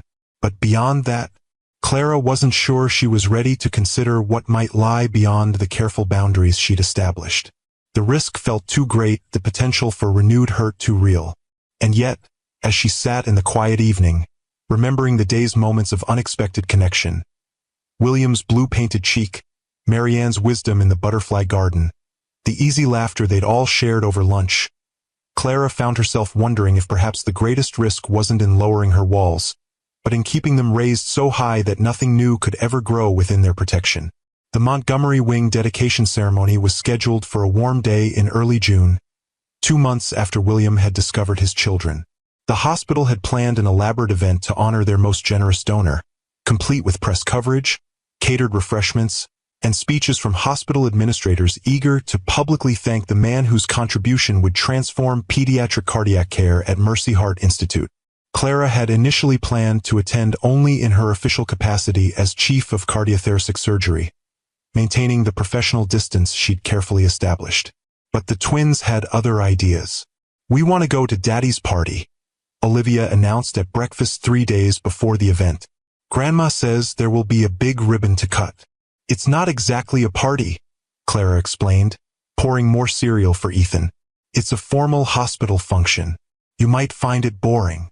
"But Daddy's name will be on the building," Ethan protested. "We should be there. We're Montgomerys too." The simple statement, delivered with a child's straightforward logic, caught Clara off guard. Yes, they were Montgomerys, at least half so, though she'd given them her maiden name at birth. The realization that they were developing a sense of connection to their father's family, a pride in that shared identity, was both natural and slightly unsettling. "I'll talk to your father about it," she promised, already anticipating William's response. He'd been scrupulously careful about not using the children for publicity or social advantage, had even declined several high-profile events because they conflicted with his scheduled time with the twins. When she called him later that day, his reaction surprised her. "Actually, I was going to ask you about that," William said. "Mother mentioned the twins might enjoy seeing the ceremony, but I didn't want to put you in an awkward position. The press will be there, and if the children attend, there will inevitably be questions about our situation." "Our situation," Clara repeated with a hint of dry humor. "You mean the fact that Chicago's most eligible billionaire bachelor secretly has 5-year-old twins with his ex-wife?" "Something like that," William acknowledged, and she could hear the smile in his voice. "I've managed to keep them out of the public eye so far, but this would change that. I wanted your thoughts before making any decisions." The consideration implicit in his approach, his awareness of the implications, his deference to her judgment, reinforced Clara's growing recognition of how fundamentally William had changed. The man she'd married would have made the decision unilaterally, confident in his right to determine what was best for his family without consultation. "They want to come," she said after a moment's reflection. "They're proud of the connection to you, to the Montgomery name. I think it might be good for them to see that celebrated publicly." "And you?" William asked carefully. "Would you be comfortable with the inevitable speculation? The questions about our past and current relationship?" Clara considered the question seriously. For months, she'd maintained careful boundaries around her interactions with William, limiting their contact to matters directly related to the twins, keeping their personal history firmly in the past where it belonged. A public appearance together with the children would blur those boundaries in ways she couldn't entirely predict. "I can handle speculation," she said finally. "I'm more concerned about protecting the twins from excessive attention." "We could establish ground rules with the press beforehand," William suggested. "Make it clear that the children are off-limits for direct questions or photographs without explicit permission." "That would help," Clara agreed. "And we should prepare the twins, explain that people might be curious about them, about us." "Us?" William repeated, the word hanging between them with all its complicated implications. "Yes, we should be clear about how to address that. We're co-parents who are successfully raising our children together despite being divorced," Clara stated firmly. "That's the truth, and it's all anyone needs to know." If William was disappointed by this clear delineation of their relationship, he didn't show it. "Agreed. I'll have my PR team draft a statement along those lines and send it to you for approval before distributing it to the press." The businesslike approach was reassuring, a reminder that they could navigate this new public dimension of their relationship with the same careful respect they'd established in private. And yet, as Clara ended the call, she found herself wondering if the neat categorization she'd offered, co-parents, successfully divorced, truly captured the evolving reality of their connection. The day of the dedication arrived with perfect early summer weather, sunshine warming the hospital's front plaza where a temporary stage had been erected beside the newly constructed wing. Clara arrived early with the twins, using a side entrance to avoid the gathering press and guests at the main doors. Dr. Vance, the hospital administrator, hurried toward her, relief evident in his expression. We weren't sure if you'd be attending with.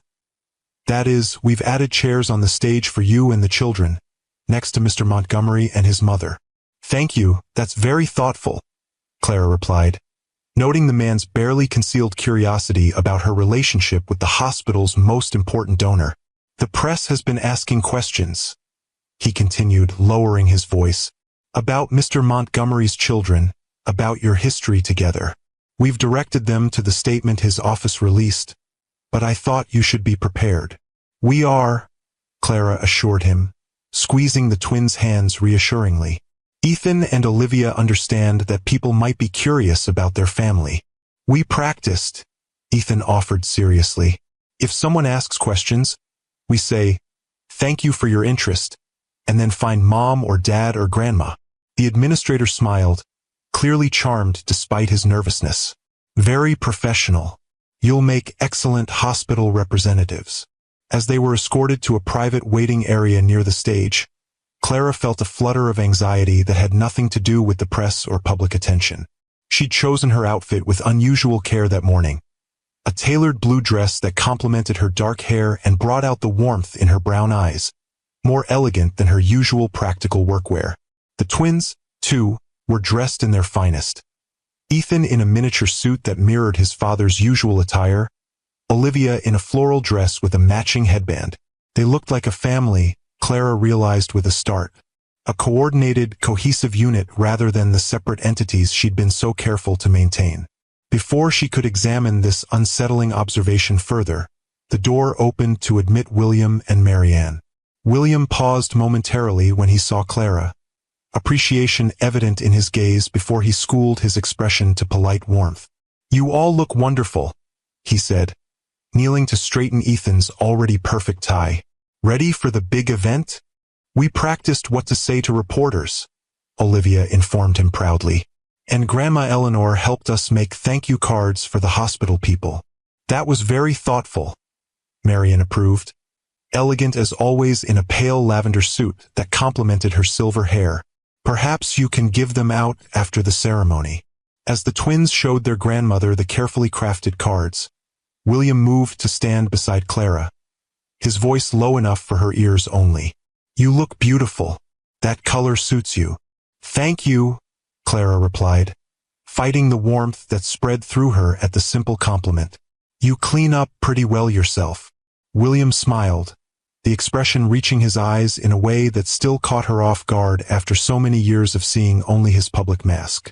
High praise from a woman who once told me my formal wear made me look like an undertaker. Did I say that? Clara laughed, surprised he remembered the casual teasing from early in their relationship. At the Thompson Charity Gala, 2014, William confirmed. Right before you spilled red wine on my funeral director tie, and then insisted it was an improvement. The shared memory created a moment of unexpected intimacy, a bridge across the years of separation to the time when they'd been not just lovers but friends who could laugh together, tease each other, find joy in each other's company. Before Clara could respond, the hospital administrator reappeared to inform them it was time to take their places on the stage. The moment broken, they gathered the twins and followed him through the corridor to the side entrance of the stage. The ceremony proceeded with the expected speeches and acknowledgments, hospital officials praising William's generosity, architectural features of the new wing highlighted, future plans outlined with enthusiasm. Throughout it all, Clara was acutely aware of William beside her, of the twins between them, of the picture they presented to the assembled crowd and press photographers.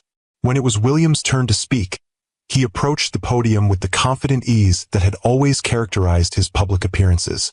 But as he began to address the audience, Clara noticed subtle differences from the polished businessman she'd once known. A warmth in his tone, a genuine humility beneath the confidence. an authenticity that hadn't been present during their marriage.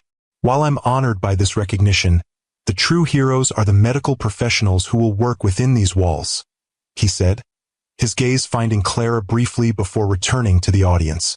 Doctors like Dr. Clara Vance, whose surgical skill and dedication to pediatric cardiac care inspired this donation in the first place. The unexpected acknowledgement sent a ripple of whispers through the crowd. Clara maintained her professional composure, though she felt the weight of curious gazes upon her. Many of you have questions about my personal connection to Mercy Heart Institute, William continued, addressing the speculation directly. The truth is both simple and complex. Dr. Vance and I were married several years ago. Our paths diverged, but fate has recently reunited us through our greatest collaboration, our children. At this, he gestured to the twins, who sat up straighter at the mention, though they remained respectfully quiet as they'd been coached. Discovering I was a father to these remarkable 5-year-olds has been the greatest gift of my life, William continued, his voice softening with genuine emotion. Greater than any business success, any financial achievement. And while Dr. Vance and I are no longer married, we are committed to raising Ethan and Olivia together, with mutual respect and cooperation. Clara felt a lump form in her throat at the simple sincerity of his words. There was no attempt to rewrite their history, no public bid for sympathy or reconciliation, just an honest acknowledgement of their current reality and a clear prioritization of their children's well-being.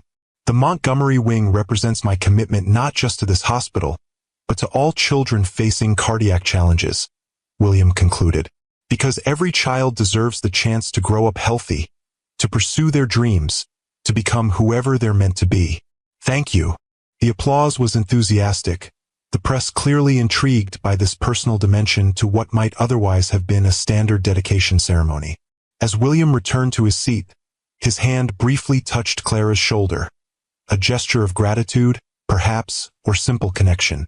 When the ribbon was finally cut, the twins allowed to help with child-sized ceremonial scissors that delighted them. The formal portion of the event concluded. The reception that followed in the hospital's main atrium was more challenging, with well-wishers and curious colleagues approaching Clara with barely disguised interest in her connection to the Montgomery family. "You're handling this beautifully," Marian observed, appearing beside Clara with a glass of sparkling water. "Though I imagine you'd rather be in surgery than fielding thinly veiled questions about your personal life." Clara smiled, grateful for the older woman's perceptiveness. "Is it that obvious?" "Only to someone who knows you," Marianne assured her. "To everyone else, you appear perfectly poised and professional." She nodded toward William, who was across the room with the twins, patiently answering questions from a hospital board member while keeping a protective hand on Olivia's shoulder. "He's changed, you know. Not just in the obvious ways, but in the deeper ones that matter." "I've noticed," Clara admitted, following Marianne's gaze. "He's more patient, more present, more willing to listen rather than simply waiting for his turn to speak." "Failure has a way of stripping away pretense," Marianne said thoughtfully.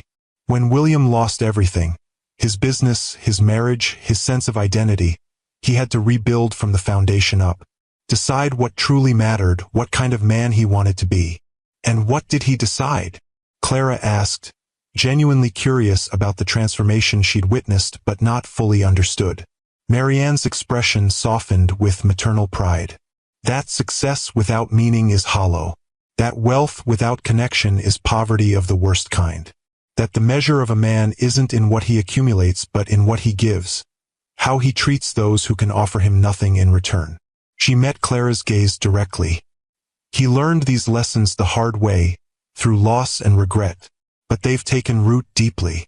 Before Clara could respond to this thoughtful assessment, Ethan appeared at her side, tugging at her hand with childish urgency. "Mom, Dad says we can show you the special room now.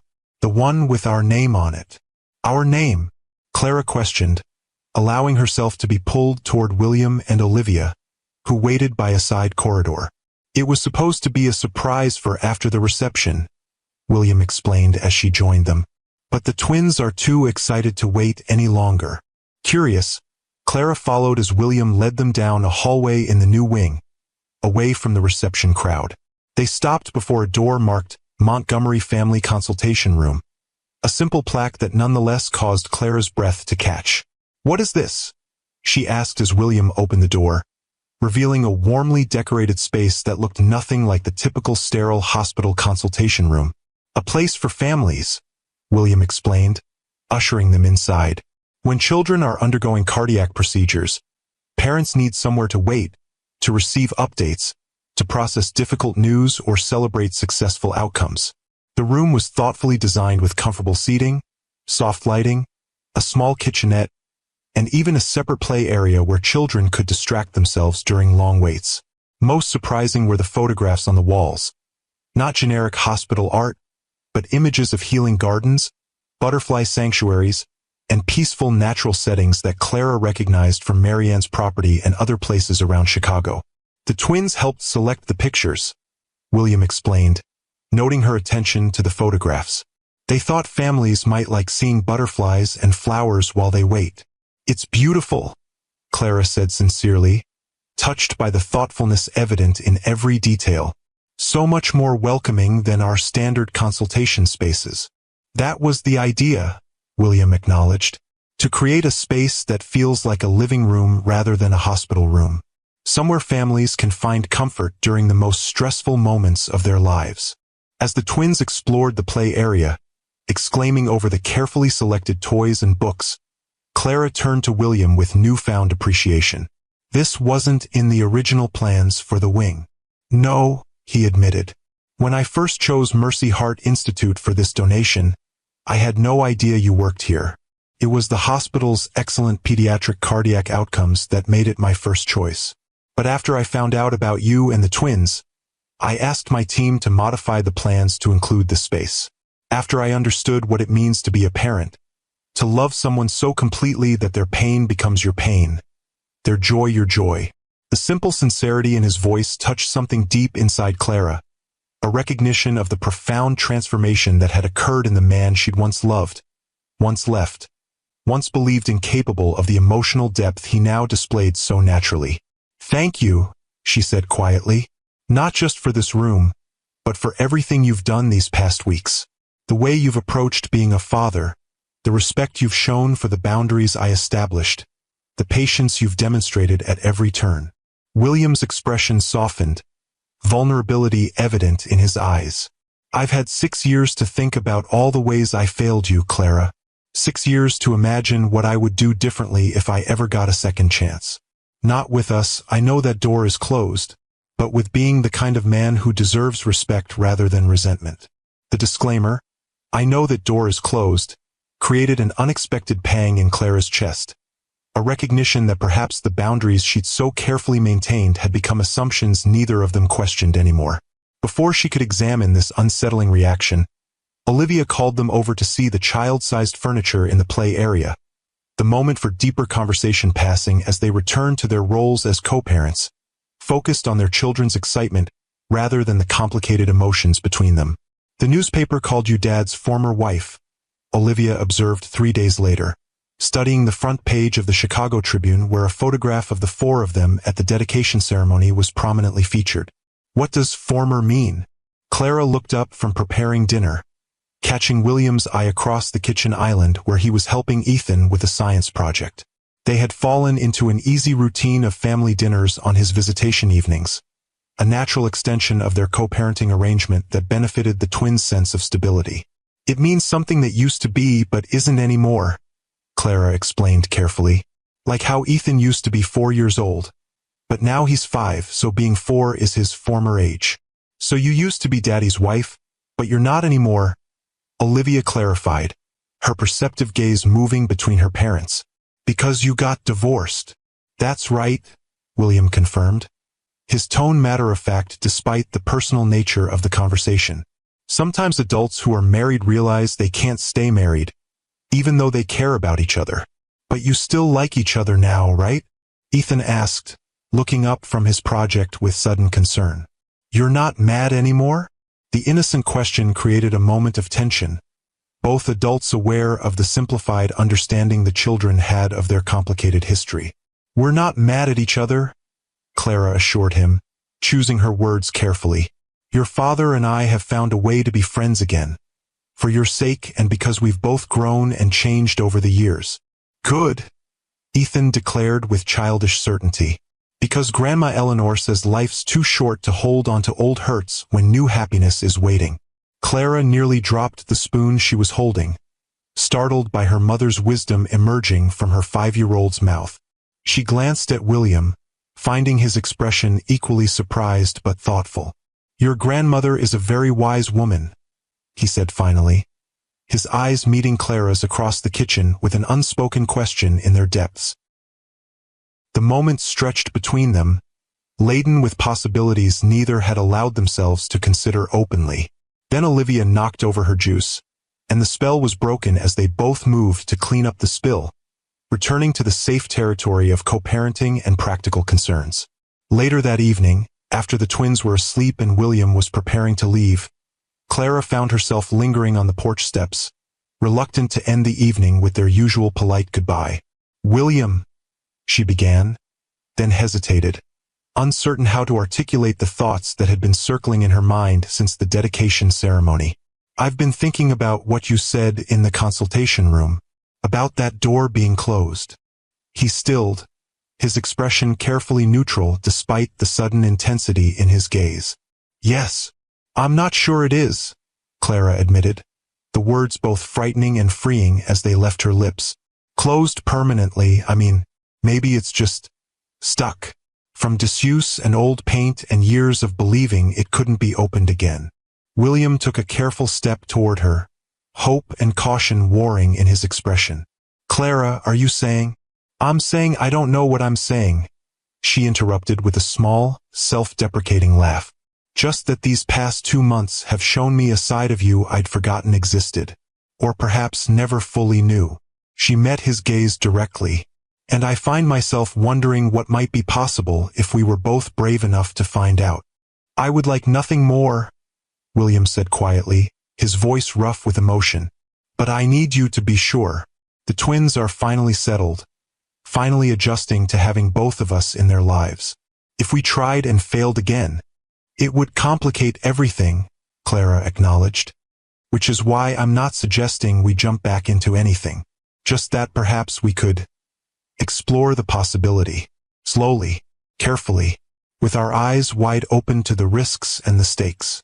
William's smile then was like sunrise breaking across his features, hope and joy transforming his expression in a way that made Clara's heart beat faster, despite her cautious words. Slowly and carefully sounds perfect, he agreed. Perhaps we could start with dinner?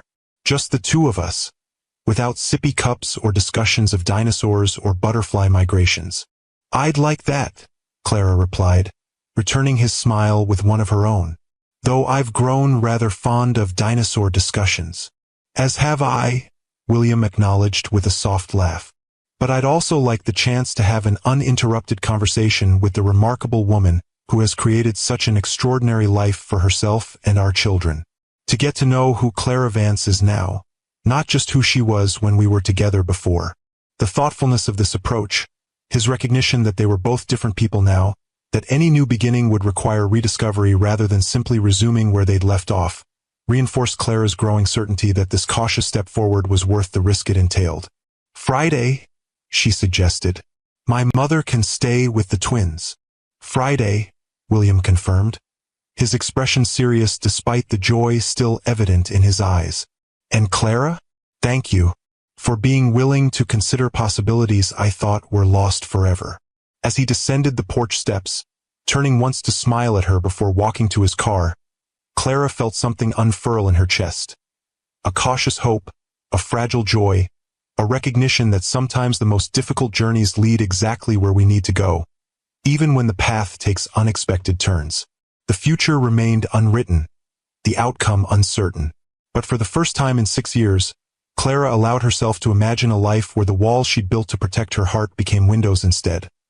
Still providing structure and safety, but allowing light to enter, allowing her to see beyond the boundaries she'd established to the possibilities that waited on the horizon. In the quiet evening, with the scent of her garden surrounding her and the soft sounds of her sleeping children drifting through the open windows, Clara acknowledged a truth she'd been avoiding for weeks. Sometimes the greatest act of courage isn't walking away from something broken, but being willing to build something new from the lessons learned in the breaking. And perhaps that was the most valuable legacy they could leave their children. Not perfect parents who had never failed, but resilient ones who had faced their failures, learned from them, and found the courage to try again with wiser hearts and more compassionate spirits. As Clara finally turned to go inside, she felt lighter than she had in years, the weight of old hurts and protective barriers beginning to lift, making space for whatever new chapter might be waiting to unfold. Slowly, carefully, and with eyes wide open to both the risks and the remarkable possibilities of second chances. If the story touched your heart, please hit that like button and subscribe to Timeless Love Tales with Mr. Harrison. I'd love to hear your thoughts in the comments below. Have you ever experienced a second chance that changed everything? Do you believe that people can truly transform through their hardest lessons? Remember that sometimes the walls we build to protect ourselves can also prevent us from experiencing our greatest joy. True strength isn't found in never falling, but in rising again with wisdom, forgiveness, and the courage to remain open to life's unexpected possibilities.